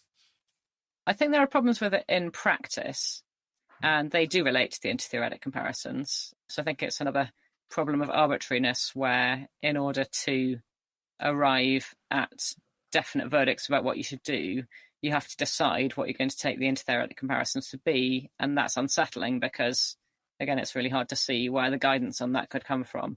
But this is also related to the reason why I don't take this to be an objection to the view that maximizing expected moral value is the right approach to moral uncertainty, because this to me feels like just another instance of a predicament that we anyway knew we were in, for example, in deciding what our credences should be when we're trying to deal with empirical uncertainty, and it's really unclear what the probabilities are. I mean, the way you put it just then suggested there was a special worry about intertheoretic value comparisons because you need sort of a meta theory to tell you how to compare them or something, and neither theory is going to give you that. So, it's like you're sort of cheating or something if you have this meta theory, or maybe you're like implicitly favoring one of them or something like that. That doesn't seem present with the empirical uncertainty. Is that right? I think that's probably right, but I don't think it undermines the view that I was sketching, right? So what sort of predicament are we in the absence of such a meta theory? Well, we're just in the same predicament that we're in, according to me, in the case of empirical uncertainty, where there was never even any conceptual possibility, if you like, of a meta theory to tell you what the probabilities were. So, yeah, there's I guess a bunch of practical problems that people have had with this maximizing choice worthiness approach. I guess, yeah, one is like, how do you do these intertheoretic comparisons? I suppose another worry is that your choices might really end up getting dominated by fanatical theories, or like theories that seem very improbable, but nonetheless claim that the stakes are incredibly high, and they just, it's like the tail ends up wagging the dog. Yeah, do you have any kind of response to that? Is that just perhaps an outcome that we have to accept, that we're going to end up acting on these kind of radical fanatical theories, or is there a way out of it? I mean, I can't give you a definite answer to that. I mean, I think it's a really important, interesting, largely open research question. It's also, incidentally, one we already face in the case of empirical uncertainty. It's not specific to moral uncertainty, where, for instance, the standard arguments for long-termism, even just the standard arguments for extinction risk mitigation, those arguments rely on thinking that if you're comparing a very, very, very, very, very small probability of generating an astronomical amount of value with a probability reasonably close to 1 of generating a modest amount of value, setting aside considerations of cluelessness and so forth, that when you're facing that kind of decision, you should just do your expected value calculation and go with whatever the numbers say. So a lot of people in that empirical case, that's just a case of empirical uncertainty, or it could be. A lot of people in that case will feel, I'm really uncomfortable about letting such a tiny probability, even if it is a tiny probability of an extremely large amount of value, carry the day, and I seek some other decision theory that's not expected utility theory that allows me to do something in the vicinity of discarding sufficiently small probabilities. The problem with doing that is just that when you try to actually write down a well-defined and not obviously wrong decision theory that has that consequence, it's extremely hard to find one. And I think we're in that same situation in the case of moral uncertainty. But the bargaining theoretic approach was motivated in part by the thought that maybe at least this approach will be somewhat more resistant to considerations of fanaticism than the maximized expected choice worthiness will be. So it sounded like you're basically describing the Pascal's mugging case. So the Pascal's mugging is kind of a concrete example of this thing where you end up with a very low probability, a very high value, driving your decision. I guess just for those who haven't heard of it, it's the idea that you're walking along the street and someone comes up to you and says, if you give me your wallet, I'll generate, some phenomenal amount of moral value. I'll create an enormous amount of pleasure, say, if they were talking to me. And I say, no, I don't really think that you can do that. And they say, well, actually, I'm a magic person. I have access to other dimensions. And if you give me your wallet, then I'll create a whole new universe that is just filled with really good stuff. And I say, no, that doesn't seem like a good idea because I think it's incredibly unlikely. And they're like, all right, well, what if I create 10 times as much as what I just said? 10 times as much pleasure. And I'm like, well, I still don't really buy that. But it seems like if they keep iterating, they're just promising you more and more and more. Unless your credence in their ability to do that is always decreasing kind of in proportion to how much more they're offering you. At some point, the expected value is going to get really high and you'll have to accept the offer. But it doesn't, people don't really want to accept the idea that you should give them your wallet for that. Do you have any preferred kind of approach to dealing with this Pascal's mugging case? No. I think where I am with that at the moment is, I recognize the problem. And of course, like everybody else, I get the intuition for exploring alternatives to expected utility theory, but I haven't seen one that works. People try to a first approximation, or it's a first step rather, people will try things like so-called de minimis principle, where if something has a sufficiently low probability, maybe less than 10 to the minus 100, or set the threshold as low as you like, you can just ignore anything with a probability lower than that. But those principles turn out to not be well defined because you can always carve up the space of possibilities into things such that every, quote, possibility is less probable than that, and you don't want to ignore all of them. I have this intuition, Hilary, and correct me if I'm wrong, but that you might be sort of sympathetic to the idea you should just give the wallet, because I think some people think of long-termism as sort of doing something relevantly similar, being like, look, the stakes are so astronomical that you should do this, maybe spend your career working on, researching something that has a small chance of, in expectation reduces the extinction risk by a small amount or something like that. And they think of that as this is Pascal's mugging happening to me or something. And it sounded when we were talking about long-termism that you might be sympathetic to the idea that no, that's actually good reasoning. Are you sympathetic in the Pascal's mugging case to the solution that just says, give me your wallet? Well, I don't think it's obviously crazy in the sense that this argument seems to have the character of a paradox, right, where you start from a bunch of plausible-looking principles and you reach an apparently absurd conclusion. And sometimes when that happens, the right thing to do is to revisit the intuition that the conclusion is absurd. And it seems to me things are enough up in the air on this one that I wouldn't like to make any rash verdict about where the failure point is going to be. But it does feel to me like there's a bit of a difference between the two cases, but I don't know how much of that is just driven by the kind of psychological glossing that goes on with the actual Pascal's mugging case, where there's a sort of sense of an agent trying to trick you, and that's kind of somehow objectionable, whereas that's not the case in the case of you just facing a battle with nature, if you like, to figure out how to improve the world as much as you can. Okay, so this is like maybe a slightly crazy question, and yeah, tell me if it's just sort of misguided. But it seems like a lot of people are uncertain about what the right theory of moral uncertainty is.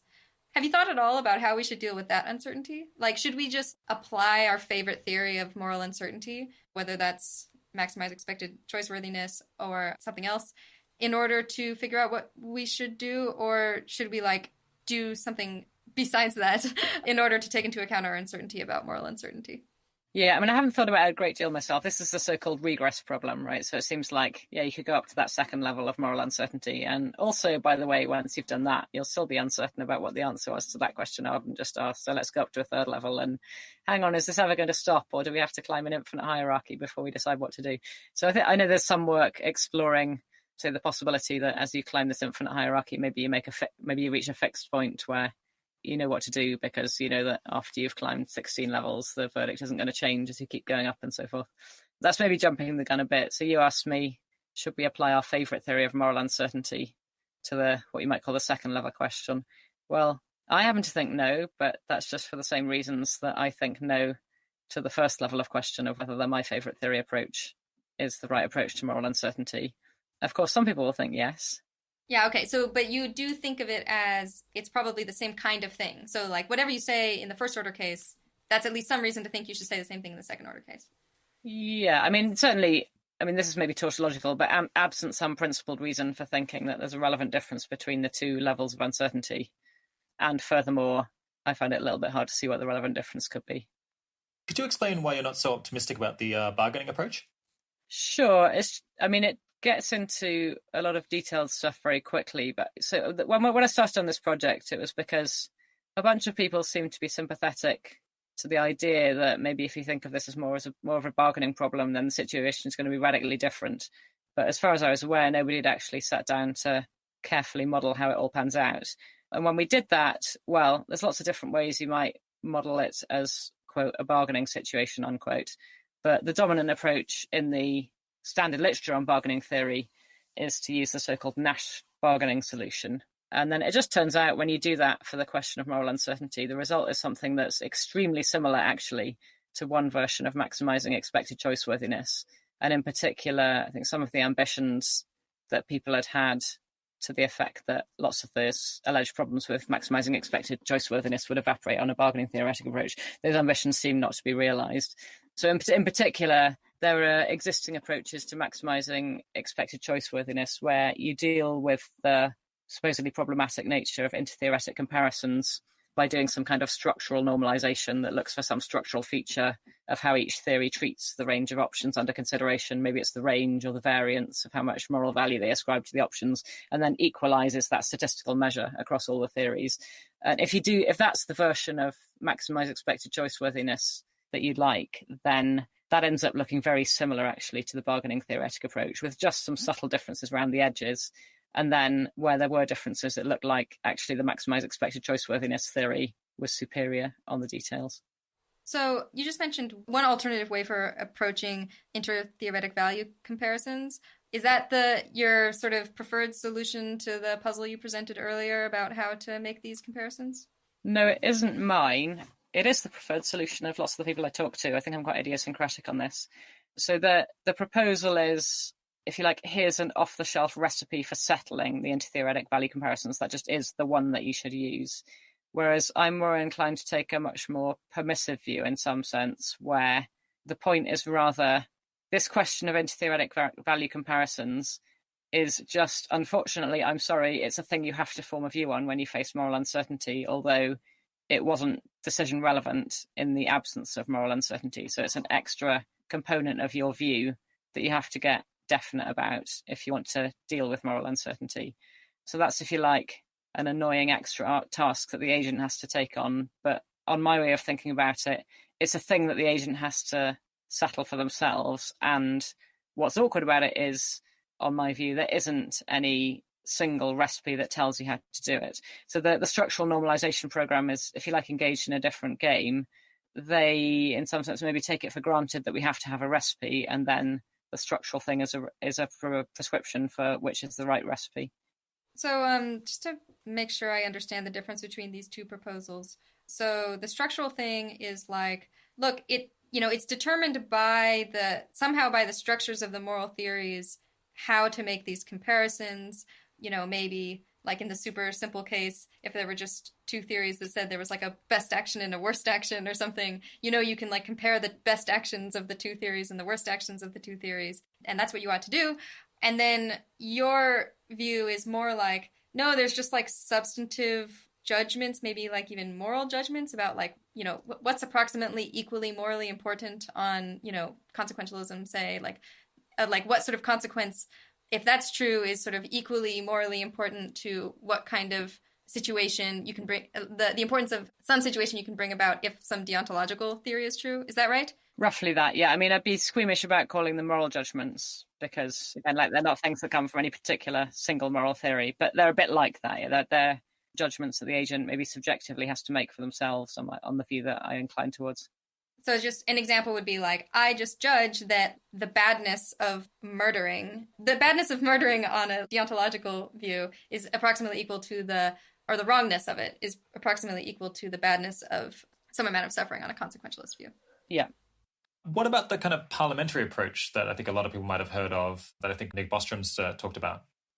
I think it's a pretty vague term. So, when I said I'd heard people interested in taking approaches to moral uncertainty that maybe modelled the situation as being one like interpersonal disagreement, some of the discussion I had in mind was discussion of the parliamentary model. But I don't think there is a well-defined thing called the parliamentary model. It's more like people who use that term are interested in this possibility of basing moral uncertainty on the model of disagreement. But then there's a question of what actually follows from that. And again, like, part of the reason we wrote that paper was it seems really unclear what's going to follow from that. It seems like there are lots of choice points in how you make concrete a proposal to, quote, treat it like disagreement, because of course there are also zillions of different ways you can treat interpersonal disagreement. So really, in the paper, we were just trying to get a start on one way of making things concrete enough that we can actually see what the implications are. And it was quite instructive for me, because I think at least some of the more overblown claims about how, obviously a parliamentary approach is going to get rid of the problem of fanaticism, or, obviously a parliamentary approach is not going to have any problem with interpersonal comparisons.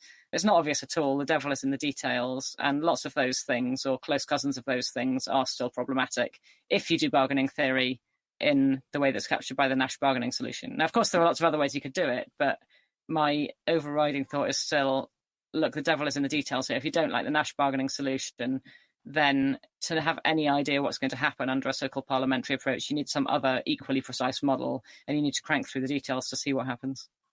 And so is it right that you sort of found that the Nash bargaining solution wasn't solving all the problems, and, in particular didn't seem as good as maximize expected choice worthiness?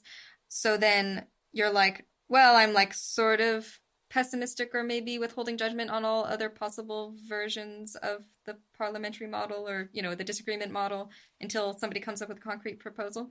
That's a reasonable summary. I mean, it makes it sound more adversarial than I'd prefer to be. Yeah, sorry. I tried. I did one thing. I spent quite a lot of time working through the details. It wasn't arbitrary which one I picked. The one I picked was the thing that almost all bargaining theorists will take off the shelf if they want a standard solution to a bargaining problem. But there's no claim there that there aren't other possibilities. And given that all of the approaches to moral uncertainty at least seem somewhat unsatisfactory, if only because there's this fanaticism thing and we're not quite sure what to say about that, it would definitely be interesting to see more work on this. And I'm definitely open to the possibility that modelling, quote, parliament, unquote, in some completely different way might generate more interesting results. This has all been at the level of theory so far. Have you formed any views on what you would actually like to see people do differently in the world given moral uncertainty, or is that just a different level of analysis you haven't gotten to yet? Yeah, I mean, I don't know how wrong people get this. Maybe there are some occasions where people have some tendency towards implementing my favourite theory in practice. And if so, then I think a move away from that would be pretty good. But I think in general, what people actually do is probably implicitly pretty close to what would be recommended by a maximise expected choice worthiness approach. That is, maybe they have some inclination or like some presumption in favour of their favourite theory, except when that recommends something that it only slightly prefers, and there's some other theory they have lower credence in that says doing that thing would be absolutely awful, then people do get squeamish, and that's appropriate according to a maximise expected choice worthiness approach. So I'm not sure people are terrible at taking it into account in practice. So before we move on, it seems like really complicated to come up with what you should do under these different theories of moral uncertainty. Do you have any sort of heuristics or guidance for busy people who would like to take moral uncertainty into account in their decisions, but aren't going to go through all of this calculation? Yeah, I mean, it's tricky. So the natural thing to suggest would be something like, well, why don't you look for options that are robustly good across a broad range of moral theories? Because then it seems quite unlikely that whatever the true theory of moral uncertainty is, it seems quite unlikely it's going to undermine the conclusion that that's really good. I think that's a reasonable heuristic, but it is a bit of a dangerous one because it is sometimes the case that the appropriate thing to do is gamble. You know, say there's some intervention you could fund and you have only 30% credence in a theory according to which it's the best thing. However, if it is the best thing, it's vastly better than everything else. And if it's not the best thing, it's only a little bit worse than the others. That might be a case where you don't want to insist on robustness. So, yeah, I mean, heuristic for busy actors, mostly look for robustness, but keep your eye out for these exceptions. All right, so let's move on to another paper that you've been working on recently with John Cusbett called Comparing Existence and Non-Existence. It's a pretty complex paper, and I think people are going to have to read through it if they want to fully understand it.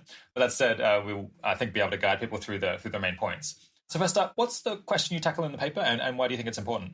The question we're interested in is a question about whether some states of affairs can be better than other states of affairs for particular people. So like the background distinction here is between what's just better full stop and what's better for a particular person. So like, you know, a world in which I get all the cake might be better for me, even though it's not better overall. It's better to share things out and so on. Okay, so then the particular case of interest is what about if we're comparing, say, the actual world, the actual state of affairs, with an alternative, merely possible state of affairs in which I was never born in the first place? Does it make any sense to say that the actual world is better for me than that other one where I was never born? So what we call existence comparativism would say, yeah, that makes sense, and that can be true. If my actual life is better than nothing, if it's a good life, you know, I'm pretty well off, I've got a nice family, all kinds of nice things, then I feel lucky to be born, and that makes sense on this view because the actual state of affairs is better for me than one in which I was never born in the first place. So I am pretty sympathetic to that view myself, but a lot of people think that view is just incoherent. So there's a couple of arguments in ethics literature that says, you know, even if you do feel lucky to be born, you're going to have to explain that feeling some other way because it makes no sense to compare a state of affairs in which you exist to one in which you don't exist in terms of how good they are for you.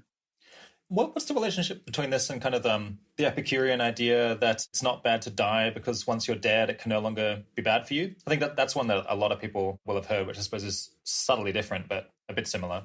Yeah, it's similar in flavour. I mean, I guess the difference is in the Epicurean case, it makes perfect sense by everybody's lights to say, it makes sense whether or not it's true. It makes sense by everybody's lights to say that the actual world is better for me than one in which I die earlier, because at least at some time or other, I exist in both of those worlds. But there's supposed to be some special problem in a case where one of the worlds you're comparing is one where the person was never born in the first place. There's a worry that there's like an absence of the well-being subject that would be needed for that comparison to make sense in that case. Yeah, it's interesting. I think the puzzle's kind of easy to grasp on a common sense level, and people maybe have both of these intuitions where they flip between them, where they can both see how it could be bad for them if they had never been born, but also then they have the sense that doesn't quite make sense. It's like this isn't, in some sense, while the solution here is a bit technical, the nature of the problem is very obvious.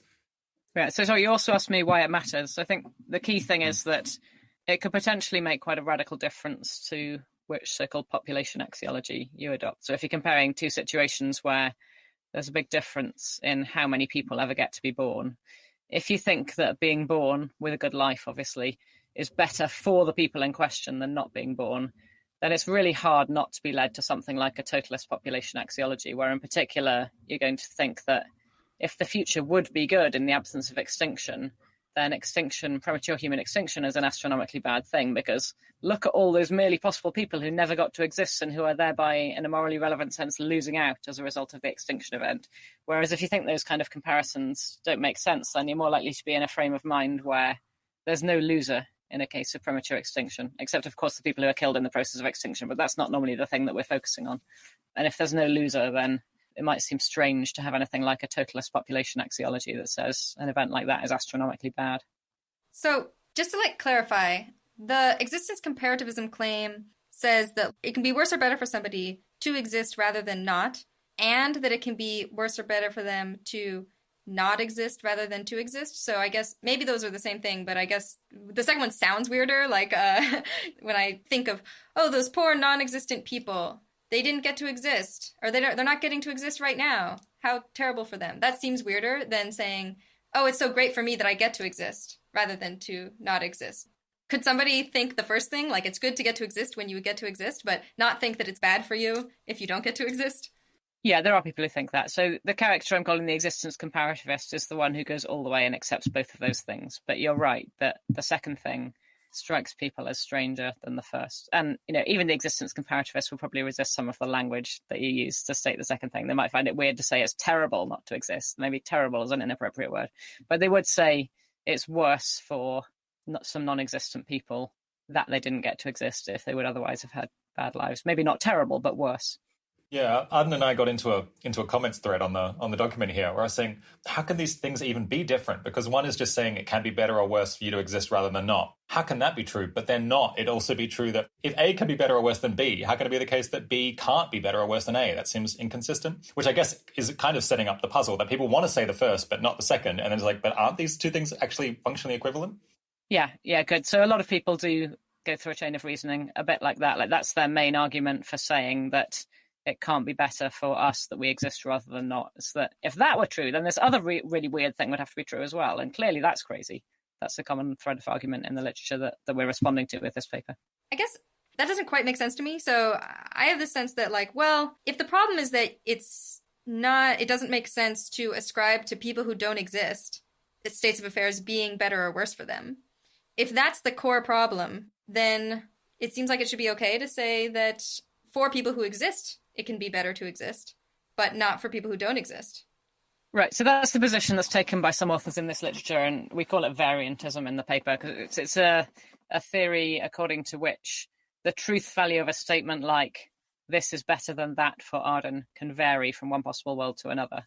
The pushback on that is just something like, well, doesn't this seem like the kind of sentence whose truth value shouldn't vary from one possible world to another? It's just comparing how good two possible worlds are for a given person. Why should it make a difference which world is actual for the purpose of a sentence like that? Yeah, I mean, I feel like I never think in these terms of is this thing better for this person? Because I just don't think about ethics or morality in terms of the goodness of things for people. I just think about it in terms of, is the state of the universe, is this configuration of matter better or worse in absolute terms? Rob is perfectly impartial. Well, sorry, unless it's me. Okay, if it's me, then then I do think in these terms. But ethics-wise, I guess I'm not drawn to using this language in the first place. So maybe this isn't the kind of topic that I would naturally dive into so much, but I don't know how much of an exception I am on this, that I think about it in terms of states of the universe rather than goodness of things for people. Can I try and draw you into it then? Because I think you should be drawn into it. So even if what you want to get at the end of the day is an answer about which states of affairs are better full stop, rather than which are better for people, plausibly your route to figuring that out is going to go via considerations of which things are better for people. So for example, let's suppose we're talking about the value of equality. It's just a standard argument that crops up in the discussion of egalitarian theories in moral philosophy. Suppose that Arden is well off and you're okay, but worse off than she is. Why would it not be an improvement to the state of affairs, full stop, not for anyone? Why would it not be an improvement, full stop, to level her down so that her life is as mediocre as yours is?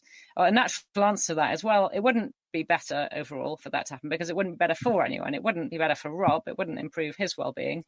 We already said it wouldn't be better for Arden. In fact, it would be worse for Arden. So if we're willing to indulge in talk of what's better and worse for people on the way to reaching conclusions about what's better and worse overall, then there are certain principles we can use for getting concrete conclusions for the thing we ultimately care out of this kind of talk. So even the perfectly impartial Rob, I claim, should care about theories that involve this kind of talk on the way. Okay, so kind of you're saying a nice shortcut can often be talking about, let's say, the Pareto principle that, if a change makes one person better off and no one else worse off, then it's an improvement. And I think we've talked about in the show before that that's one way that people can sometimes use to try to get out of like infinite ethics challenges is think, well, at least like if one person's better off and no one else is worse off, then we should view that as an improvement, even if like we still have infinite good and bad. But if we don't have people in the picture, or if we just reject that entire framework, then we can't use that trick, and maybe we would like to. If you refuse to even talk in terms of what's better or worse for people, that is more or less to say you refuse to have a place for people's well-being levels in states of affairs in the first place. Then you can't even formulate a theory like utilitarianism. And it's unclear to me how you would go about formulating any account of which states of affairs are better or worse overall, other than one that doesn't care about people's well-being at all. You only care that there are 16 rocks in existence. Fine, that theory of well-being doesn't need to indulge in better or worse for people. But if you want to be anything remotely like a utilitarian, then you'll need this kind of theorizing. Well, can't you still be the kind of utilitarian that, I think sometimes people speak derisively of this kind of utilitarianism where you sort of see people as containers for happiness. So you just want to see how much happiness there is in the world, and you don't really care who it belongs to. So you don't need to use this concept of better or worse for people, or you just need, how much happiness is there, basically. Yeah, you just care about like the total amount of water in jugs, but the jugs themselves are not super material. I don't think that container objection really has anything to do with this. I mean, it seems like if it's not utilitarianism, it could be a prioritarian theory, it could be an egalitarian theory, it could even be a sufficientarian theory, it could be more or less anything. All of those theories, whether you think of them in terms of something objectionably containery or unobjectionably containery or not containery, whatever, all of those theories start by saying, oh, you want me to evaluate the state of affairs? Let me first write down how well off each person is, like in well-being terms, obviously not in material terms, in the states of affairs in question. And as soon as you're doing that, well, well-being just is a representation of how good the states of affairs are for the various people. So all of those theories, I claim at least, are up to their elbows in this enterprise of talking about better or worse for people. If you're thinking of some theory that doesn't have any place for this kind of talk, I think it's a lot more radical than maybe that way of posing the question at least suggested. It's not merely that we're not totally utilitarians. So are you saying something like, when I said, you just look at the happiness of all the people, you don't look at whose happiness it is. Are you thinking, well, in order to even look at like how much happiness is there, somehow you're already implicitly asking how well off is this person? You can't get away from thinking in terms of the person's happiness? Is that I think what I was thinking when you said that was, so it sounds as though you're talking about what we might call an anonymity principle, where if you permute the people, but you keep all the well-being levels the same, then what you've done makes no moral difference, makes no value difference. It doesn't change how good the world is. So you might or might not sign up to a principle like that. It's true utilitarianism happens to be one of the theories that signs up to an anonymity principle. But even if you had a theory that didn't, there are lots of theories that don't. Those theories too tend to proceed in terms of first going from all the messy details of a possible world, including all the positions of all the atoms, and first boiling it down to saying what well-being levels all the people have. If they think it matters which people have which well-being levels, then they keep that information, but they still include writing down what all the well-being levels are before they go on to saying, and now I go on from here to my story about which states of affairs are better and worse overall than which others. So, I mean, I guess I just need to know more about what Rob's account is of which states of affairs are better or worse, because at the moment I'm feeling pretty skeptical he would be in the line of work that he is if he's got a theory that doesn't have any place for an account of well-being. So maybe to try to give an intuition for why I don't think about it in terms of people is, like, what if you just think that what's valuable is kind of the experiences that are had and whether they're kind of attached in any individual that you're tracking over time. If that just doesn't seem so relevant. So I just want to tally up the feelings that I had and whether they're like relevant to a person. I mean, I suppose maybe have a question of like, can you have an experience that isn't had by what you would describe as a person for these purposes? But anyway, you'd just be like tallying up the experiences almost as if they were rocks. And then asking then, well, are the rocks / the experiences good for a person is kind of neither here nor there. Yeah, that makes sense. I guess the pushback, as you sort of indicated, is likely to be, well, there can't be experiences that aren't had by persons, or if there could, then for related reasons, those would be ones you would want to exclude from the tallying up. If there isn't a subject of the experience, then it's not a thing that we want to count. And then it feels like once you've gone that far, the distinctive thing that's being said by that view is kind of the person boundaries don't count. But that, of course, is a view that many versions of utilitarianism will agree with. So it's not clear to me that you need to be so hostile to the idea of things being better for people. So suppose you decided where to draw the person boundaries for the purpose of a person-based description, however you like, and you've got a theory according to which it doesn't really matter how you draw them. You would still think, even if it wasn't normally a central part of your theorizing, that if you had those same people and you could make things a bit better for one of the people without making things worse for anyone, then that would be an improvement overall. So yeah, I think I mostly agree. So that if you've got that framework which really makes the boundaries between persons OTOs, then you could just avoid talking about them altogether. I think you've then got a view according to which, granted you don't think persons are fundamental, and you don't think person boundaries are that important, still, when you do start talking about persons, which you probably will sometimes, even if only in the pub, you've got a view that agrees with existence comparativism, so you might still want to have something to say against the usual arguments for the claim that can't be true. Yeah, that makes sense. Okay, well, let's maybe come back to this one, because I'm aware that we've introduced the problem, and now I've diverted us off onto this tangent. We haven't even talked about what your purported solution to the problem is, so maybe we should dive into that next. Sure. Mostly what the paper is doing is saying the existing arguments in the literature against existence comparativism aren't very good. And we wrote the paper because it feels like the flavor, like the feeling in the room in this literature is most people reject existence comparativism. And, John and I disagree with one another on whether we're inclined to favour existence comparativism at the end of the day, but we were united in the belief that the usual arguments against it are not very good. So that's the key thing that this paper is saying. So I think we've sort of alluded to the usual arguments, but do you think you could state the usual arguments in a sort of clearer form? Or maybe the most important usual argument, perhaps? Yeah, I think there are two. So one is one that we call the semantic argument. So this is one where you say, firstly, if you're talking about sentences of this form, possible world or possible state of affairs A is better for Rob than B. Those are the kind of sentences whose truth value doesn't vary from one world to another. So it's not going to be the case that sentence is true in a world where Rob exists, but not true in a world where he doesn't exist. So that's the first premise. And that's the rejection of the thing I wanted to That's go right. for. Yeah. So rejecting that thing is going to be your response to this argument. And then the second premise says, if you're looking at these sentences, A is better than B for Rob, what that sentence is doing is it's saying that a certain relation holds between two possible worlds and Rob. And relations can't hold unless the things that they're relating exist. So that kind of sentence, this second premise continues, can't be true except if Rob exists. So in particular, if you're thinking of B being a world where Rob doesn't exist, then at least in world B, this sentence can't be true according to the second premise of the argument. And then you put those together, you get the conclusion that if Rob exists, suppose A is the actual world, Rob exists, Rob is happy, B is a different world where Rob was never born in the first place, you'll get the conclusion that A can't be better than B for Rob, even in the actual world. So this is put in terms of sentences and stuff, but I'm wondering is there an intuitive way to gloss it that's just something like, look, in order for something to be better for somebody than something else, they have to stand in a relation to those two things, or that is a relation, and if they don't exist, then there's just nothing. There's no relation can exist without the things that are being related.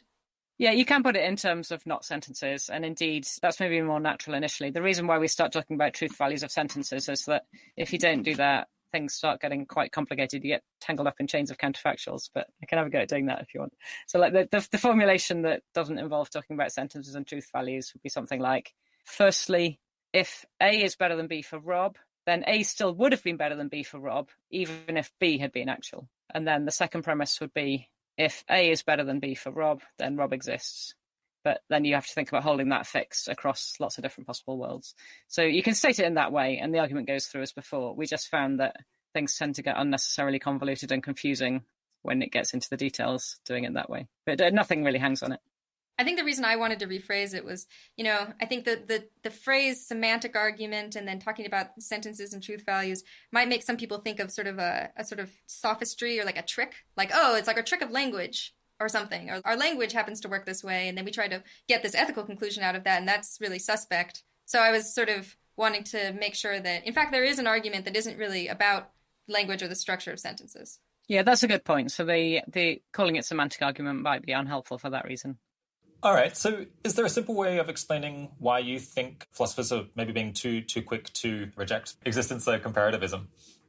Sure. I mean, so the first point about that argument as stated is the argument proves too much. That is, it's supposed to be an argument that somebody who wants to end up saying the actual world is not better for me than one in which I wasn't born, that person is supposed to really like both of the premises of these arguments, but not like existence comparativism. But actually, it turns out that even that person had better not like both of the premises of this argument, because it's not only the case that it rules out existence comparativism, it's also the case that it does a bunch of other crazy stuff that even the person who dislikes existence comparativism is not going to want.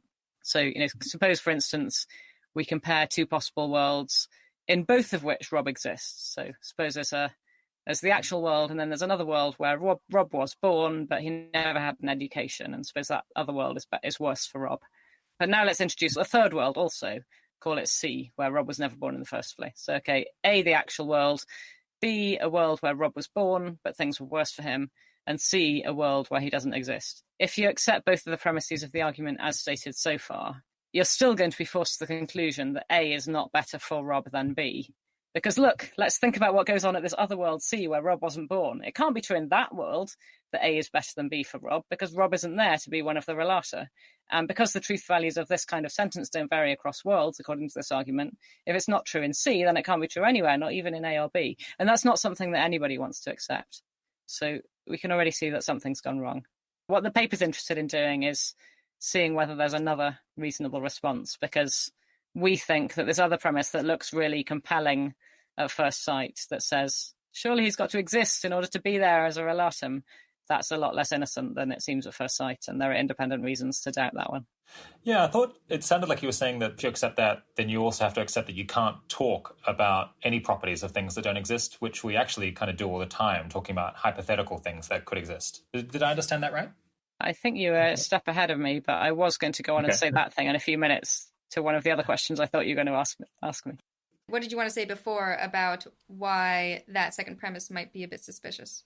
Oh, so this is where it really does get quite nitty-gritty and detailed, and a lot of the paper is about trying to draw a map of the various ways in which it might go wrong. I mean, one part of the short answer is it does look really compelling at first sight, but actually we know from general discussions in metaphysics that compelling-looking principles like this one lead to all kinds of crazy conclusions, quite aside from issues of population ethics. So if we took our graduate-level metaphysics class, then the red flag should have gone up when somebody said, I think this premise that the relatum has to exist is like completely compelling. Nobody could possibly deny that.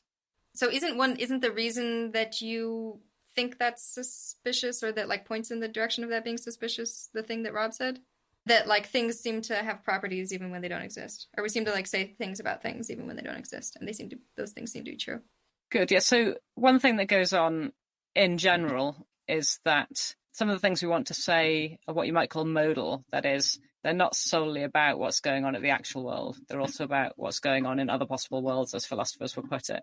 And it's a familiar point in particular from writings of David Lewis, one of the most famous philosophers of the 20th century, that in order to tell an adequate story about what's going on in this kind of talk, like it might have rained yesterday, for instance, is that we need to be allowing ourselves to talk about non-actual things.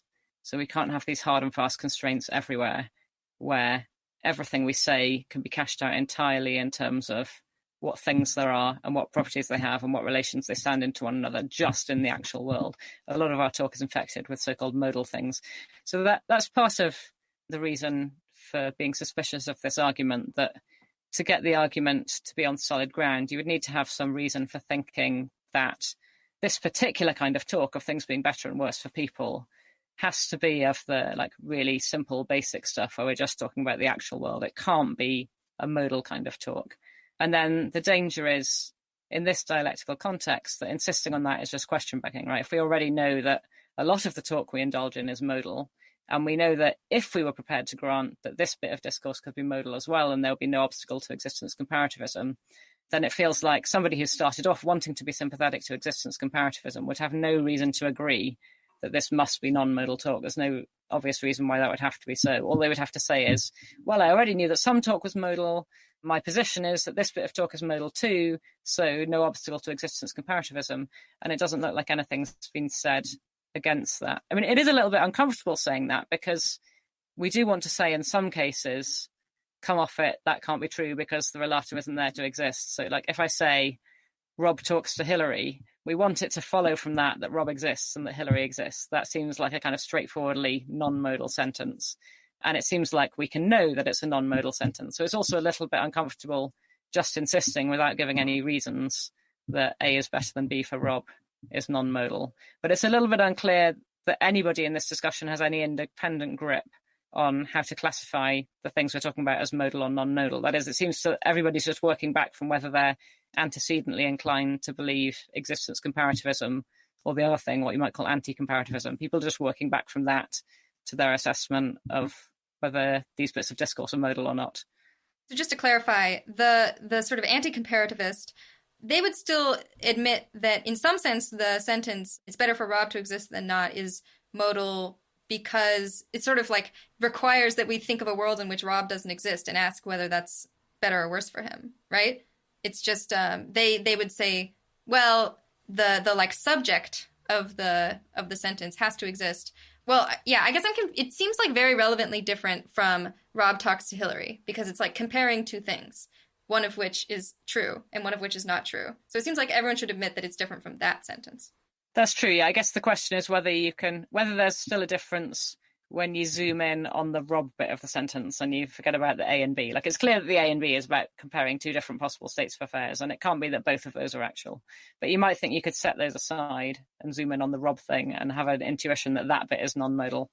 Okay, so what's kind of the framework that you present in this paper or book chapter to try to deal with this and give people a different way of looking at it? One in which existence comparativism makes simple sense. Okay, well, as you said, it's a pretty complex chapter and we do a lot of things because really what we're trying to do is open up the debate and suggest some new things that should be explored rather than outline a definitive position. But what a bunch of the chapter does is it centres on the idea of what we call reanalysis. So this is a very familiar thing to philosophers of language. You often find sentences all over the place where if you were really naive about going from the grammatical structure of the sentence to which things would have to exist in order for the sentence to be true. I mean, I'm putting it in terms of sentences again, but hopefully this isn't too objectionable. I forgive you. Thank you. You often find sentences where if you went directly from grammatical structure to what you might call ontological commitment, so which things have to exist for the sentence to be true, then you get crazy conclusions. So one example would be something like, the average woman has 2.2 children. If you think about the grammatical structure of that sentence, so the kind of sentence structure that you're thinking of when you assess the sentence as grammatical or as ungrammatical, then the average woman is a noun phrase. And normally we think that noun phrases refer to objects. You might be tempted to think there really is such a thing as the average woman. But of course there isn't. And that's not what that sentence is trying to do. It's doing something much more complicated. It's quantifying over all the women there are and doing some kind of calculation. So that kind of sentence teaches us in general that we can't always go directly from grammatical structure to a story about what the world has to be like in order for the sentence to be true. So a bunch of what we do in the paper is we explore ways in which one might take sentences of the form A is better than B for Rob, not at face value, if you like. So the thought that existence comparativism is absurd threatens to follow, if at all, if you assume that what that sentence is doing is stating that a certain three-place relation holds, where in particular Rob is one of the things standing in the relation. But like inspired by sentences like the one about the average woman, you might think, well, it's a completely open question whether that's what that sentence is saying about the way the world is. It might be something that doesn't involve a three-place relation at all. And so it's completely open, once this option of reanalysis is on the table, that the sentence could be understood in a way that doesn't involve the existence of Rob. And a bunch of the paper explores various possibilities in that domain. So stepping back from the sort of intricate arguments, I had a reaction to the idea that existence comparativism was true that I would just love to hear your thoughts on. So I had the thought, well, if it can be better for someone to exist and worse for someone not to exist, or vice versa, then there's this sort of uncomfortable sense that, well, there's just so many possible people now that like it's either better or worse for them that they don't exist. And when I'm thinking about how good the world is, I have to sort of take into account all of how good or bad it is for all of these possible people. So I have to be like, all these children that I could have had already, assuming that they would have had good lives, it's worse for them that they don't exist. So when I think about how good the world is, I have to be like, well, it's bad for them. Is that a sensible reaction? Is that a concern about it? I guess intuitively, I think that's weird and I don't like that. But what do you think about that? So I feel like I want to say it's not a sensible reaction, but that sounds a bit rude, doesn't it? I'm fully willing to accept that it's not a sensible reaction. Okay, I think I want to say two things. So one is, if you want to think in terms of how good the world is and how bad the world is, so that's a big if. If you want to think in those terms, you're going to be unproblematic on the kind of view that existence comparativists are inclined to take, because they're thinking about how you should think about the well-being of people who don't exist at all. They're going to say people who don't exist have zero well-being, and so it's trivial to add that up. It's not going to make any difference to your calculation, and you know in advance it's not going to make any difference to your calculation, so you're quite safe proceeding on the basis of ignoring those people. So that's one half of it. The second thing I wanted to say is you shouldn't anyway be thinking in terms of how good or how bad the actual world is. You should be thinking about what's the alternative thing that you should have done, which world would that have actualized, and compare that other world to the actual one. And then it's not even the case any longer that there are indefinite numbers of people whose interests are at stake, as you put it. So for any particular way you could have gone about having children already, suppose there would have been 3 of them. There's only 3 extra people you have to consider. You're already considering 7.5 billion or so. Well, more, of course, if we're doing the timeless calculation. So that's not so hard. So the main thrust of that, I think, was, look, when you're talking about how good things are in this world, none of these comparisons matter anyway. And if you're thinking about the value of your action, it's not going to be the case that the value of your action is going to be determined partly by these sort of indefinite numbers of possible people that might or might not have brought into existence, because our actions have a more limited scope. Might be misunderstanding. I didn't think I was saying that. I mean, if your action might have brought into existence enormous numbers of people, which some of your actions do, and consider again things that reduce the chance of extinction risk, there's a chance that in a relevant sense brings into existence an enormous number of people that wouldn't have come into existence if you hadn't reduced extinction risk. Then there could be a very large number of people whose interests you therefore have to take into account at least on the kind of totalist population axiology that's at least strongly suggested once one accepts existence comparativism. But it's not infinite. When you said an indefinite number of people, I was thinking you meant an infinite number, and I wanted to push back on that bit. Okay, that's helpful. So just to be clear, it is still the case that on this view, I would need to say something like, it's worse for my 3 possible children that I didn't have them. Right. Okay, so that part, which still sounds a little weird, but maybe it's only that weird and not this other weird thing. Yeah, I mean, for what it's worth, I don't find it that weird, but I do acknowledge that that's a controversial view. So in the chapter, you kind of outline this lives framework, which you think might help to tackle this problem. Is there a simple way of explaining kind of what that framework is? Sure, I can have a go. So the distinction is supposed to be between thinking as persons, as in some sense the most fundamental things in this story, versus thinking of the lives that persons lead as being a more fundamental thing. If you're doing your theorizing in terms of the person's framework, then you think, if I'm going to describe a state of affairs for the purpose of evaluating it, what I'm going to do first of all is say which people exist in that state of affairs. Then I'm going to say which well-being level each person has. But you might think, particularly if you subscribe to a principle that it doesn't at the end of the day matter morally which people had the well-being levels in question, it only makes a difference morally how many people had this well-being level, how many people had that well-being level. So not everybody agrees with that, but if you agree with that, then it's quite natural to say, well, actually the most perspicuous, maybe the most fundamental description of what's going on doesn't directly mention the persons at all. It just says which lives get lived and how many copies of each life get lived in the state of affairs in question.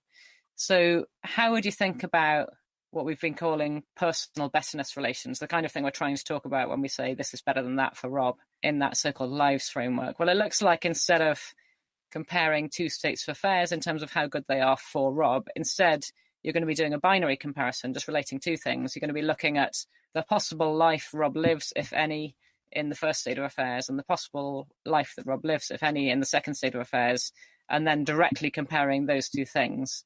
And then it's plausible, although it's not inevitable, that if you're doing things that way, then you can get positive comparisons being made.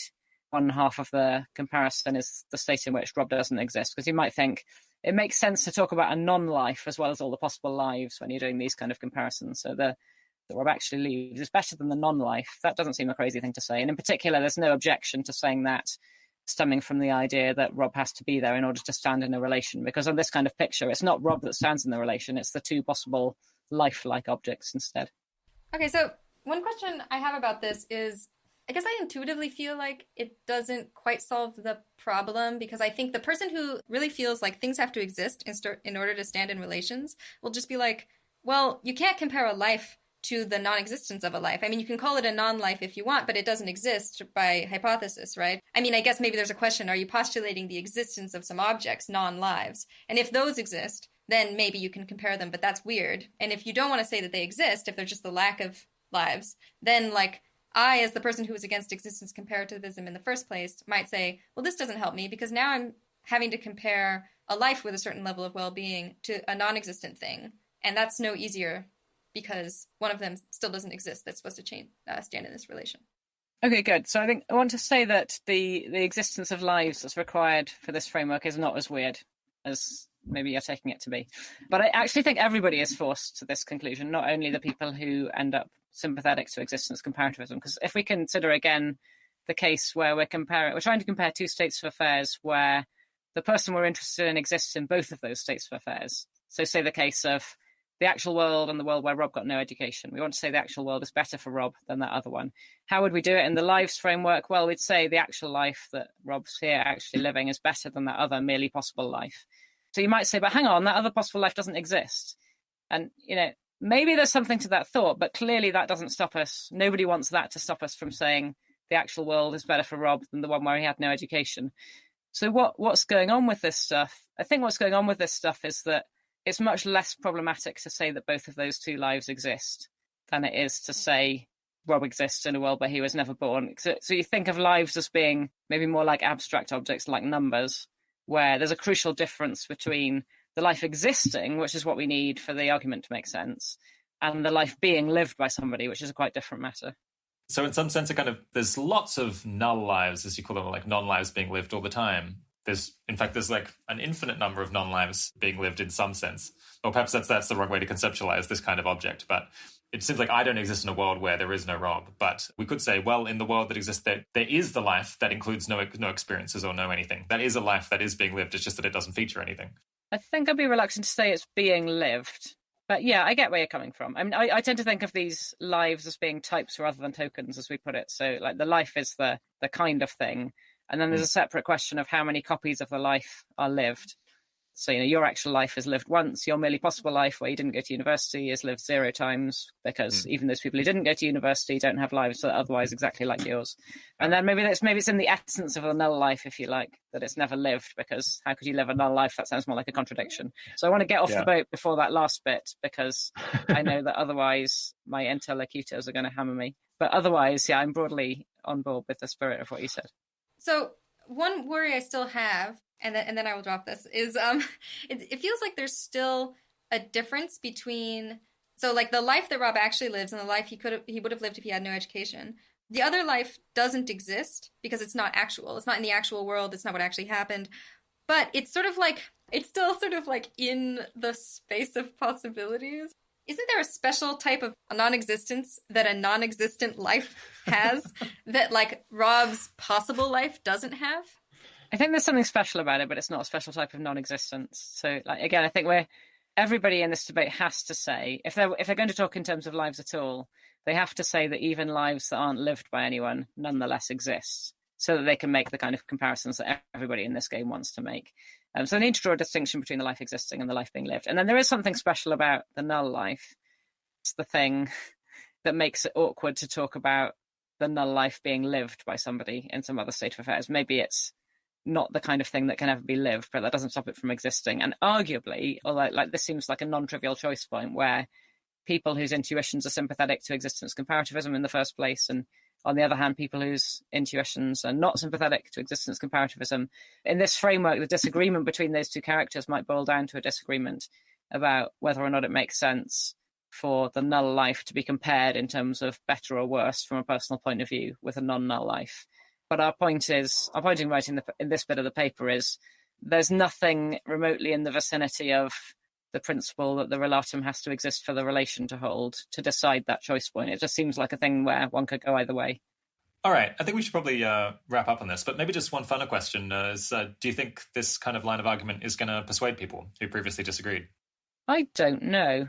It's very hard to tell. I mean, you always write these papers feeling in the heat of the moment like clearly you're onto something, and surely everybody who reads your paper is going to agree that you're onto something, and then people come up with all kinds of objections that you hadn't foreseen. So I wouldn't really like to guess. I mean, obviously I hope that it'll make a difference, if only to open up the debate and get people talking about what seem to us more fruitful areas of the theoretical space. But, you know, we could just be misguided. So we'll wait and see what responses we get. Great. So let's move on and talk about global priorities research and the Global Priorities Institute. So we got an audience question about the theory of change at the Global Priorities Institute. And I think you talked about this last time with Rob about how you're sort of hoping that the Global Priorities Institute will help launch this academic field of global priorities research. You know, maybe people will be teaching more about these topics in universities. There'll be more research, more collaboration. Any updates on that? Has that happened?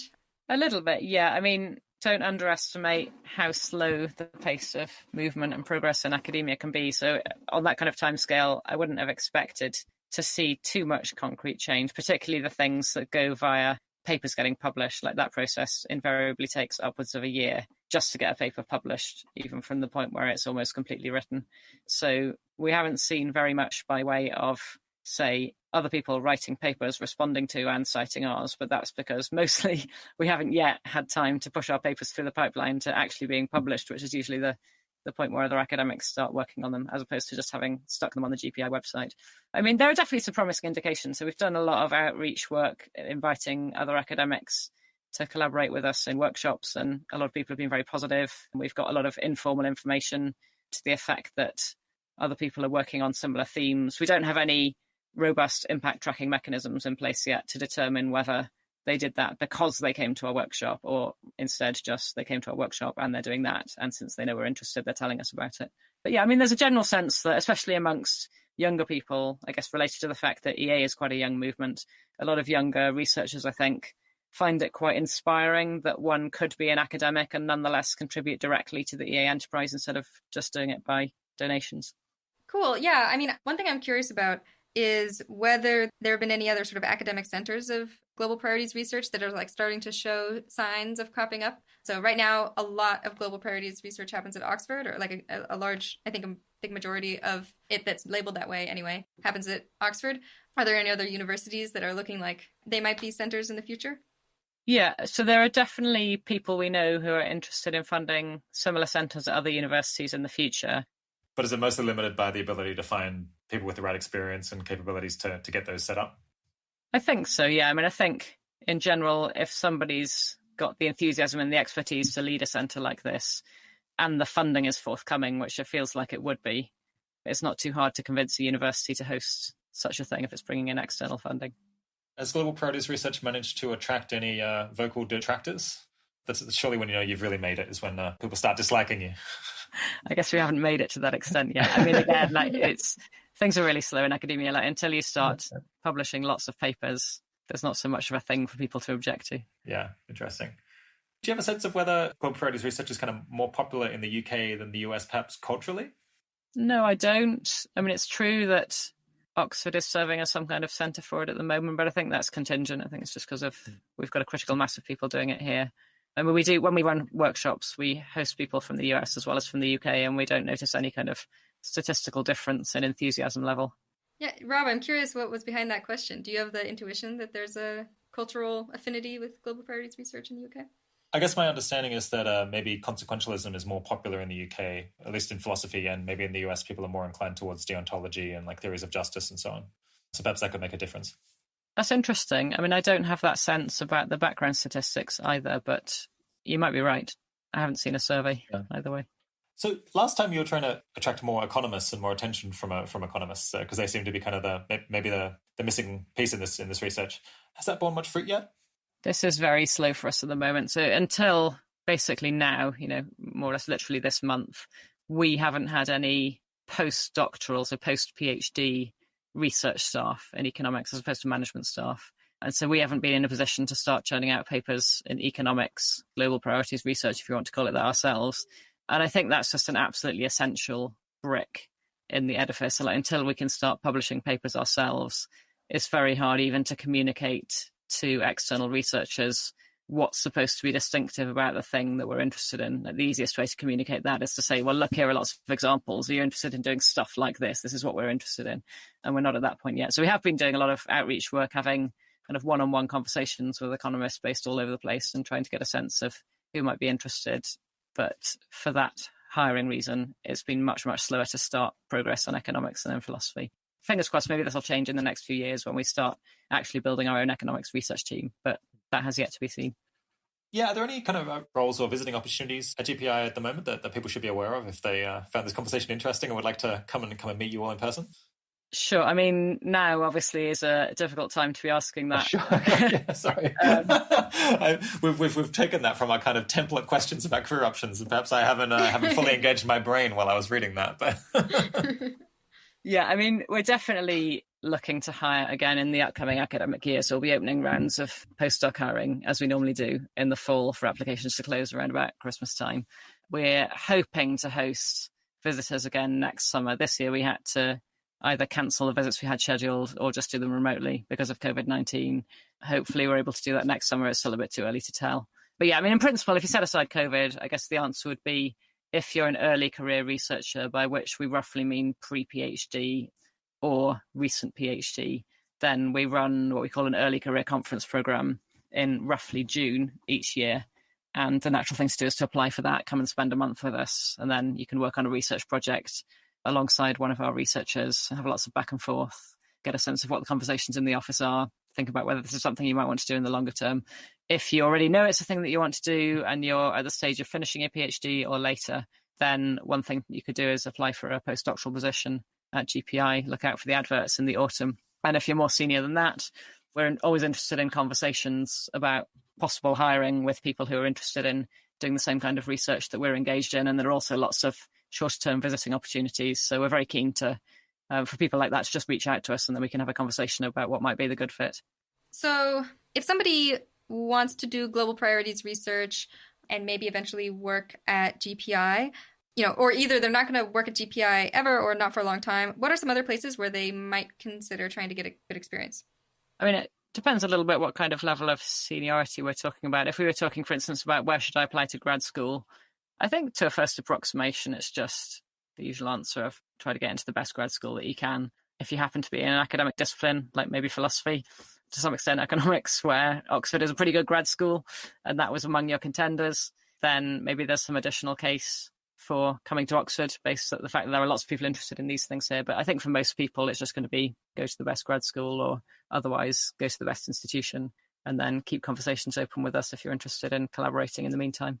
Yeah, I think we hear people say things along those lines all the time. But then I guess I also hear that PhD students can often become kind of miserable over the course of, I guess, especially in the US, the PhDs are so long, and maybe they kind of lose interest in the topic that they've done or that they've chosen at the start, perhaps because they don't think it's so important.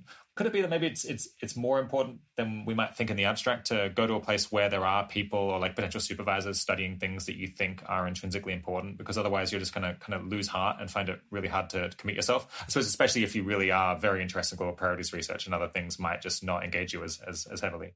Yeah, I mean, maybe this is more of a thing in economics than in philosophy. And we've definitely had conversations with early stage aspiring academics in economics who've had a choice of grad schools, and for reasons related to their interest in global priorities research, they might find uninspiring the particular strengths in terms of which subdiscipline it is that some department specializes in, where otherwise that department looks like a really good grad school on paper. So yeah, I do think that's somewhat relevant.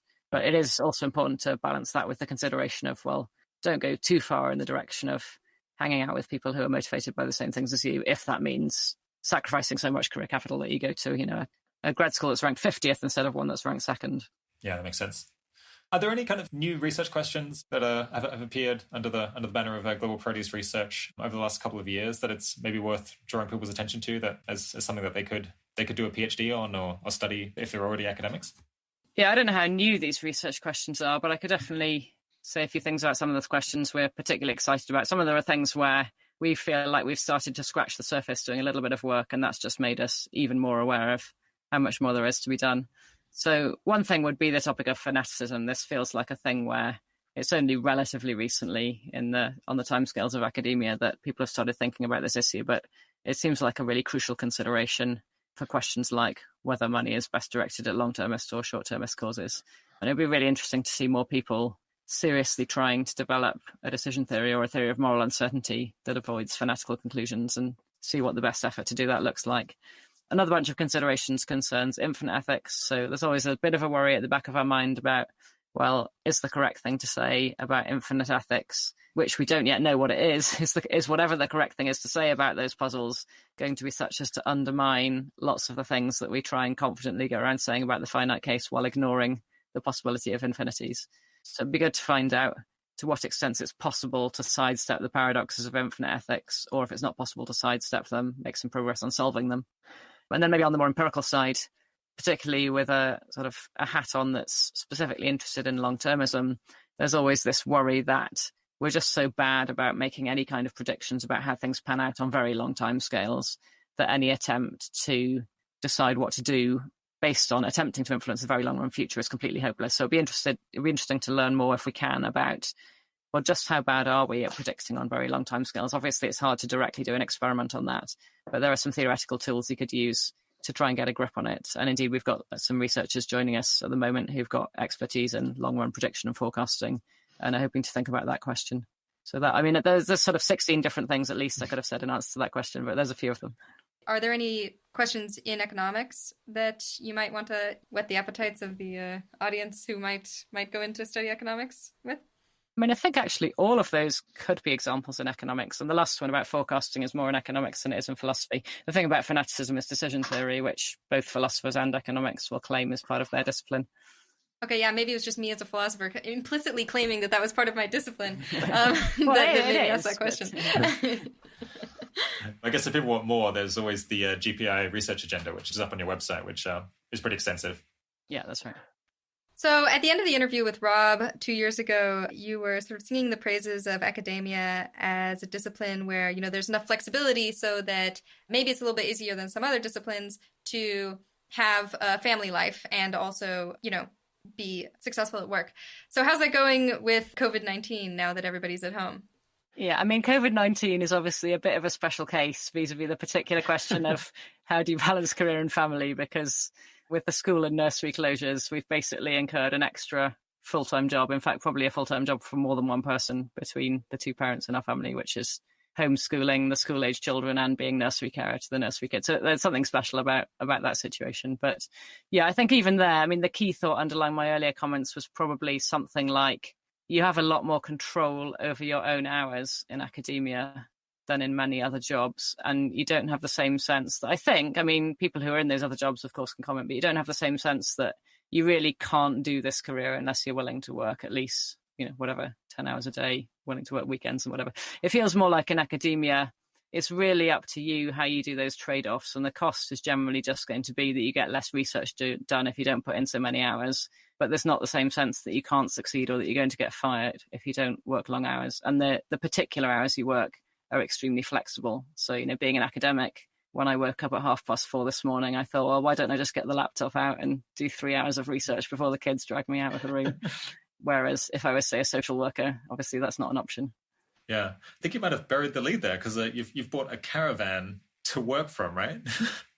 I have, yeah. I mean, my situation's maybe a bit unusual, even by the standards of people who have families, because I both have an unusually large family and an unusually small house. So there's essentially no chance of working in the house while the kids are at home. So as soon as lockdown was announced in the UK, we realised that we were going to need a home office, and we also realised that there wasn't going to be time to get a garden office installed. And we're also a bit nervous about there being too much demand for garden offices on March the 24th, 2020. So before too many other people thought of it, we bought a small caravan and parked it out in our parking space. And that's our home office. So that's where I'm sitting right now while all chaos breaks loose in the house.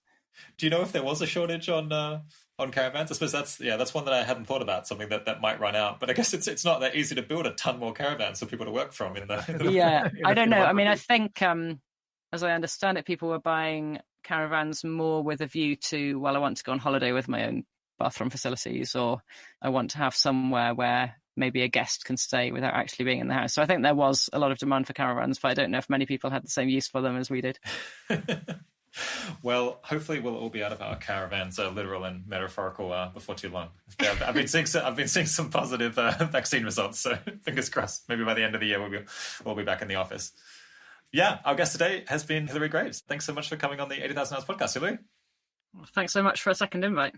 And thanks for joining Arden and making a lot more sense of all of this than I might have been able to alone. It's very fun. Thanks. Just a reminder that if you enjoyed this episode, you should definitely check out Hilary's first episode, episode 46 on moral cluelessness, population ethics, and harnessing the brain power of academia. You might well also enjoy episode 68 from earlier this year. That was with Hilary's colleague, Will MacAskill, and it was about the paralysis argument, whether we're actually at the hinge of history, and Will's new priorities. You can also find all the research coming out of the Global Priorities Institute at, unsurprisingly, globalprioritiesinstitute.org. The 80,000 Hours podcast is produced by Kieran Harris, audio mastering by Ben Cordell. Full transcripts are available on our site and produced by Zaki Ulhak. Thanks for joining. Talk to you again soon.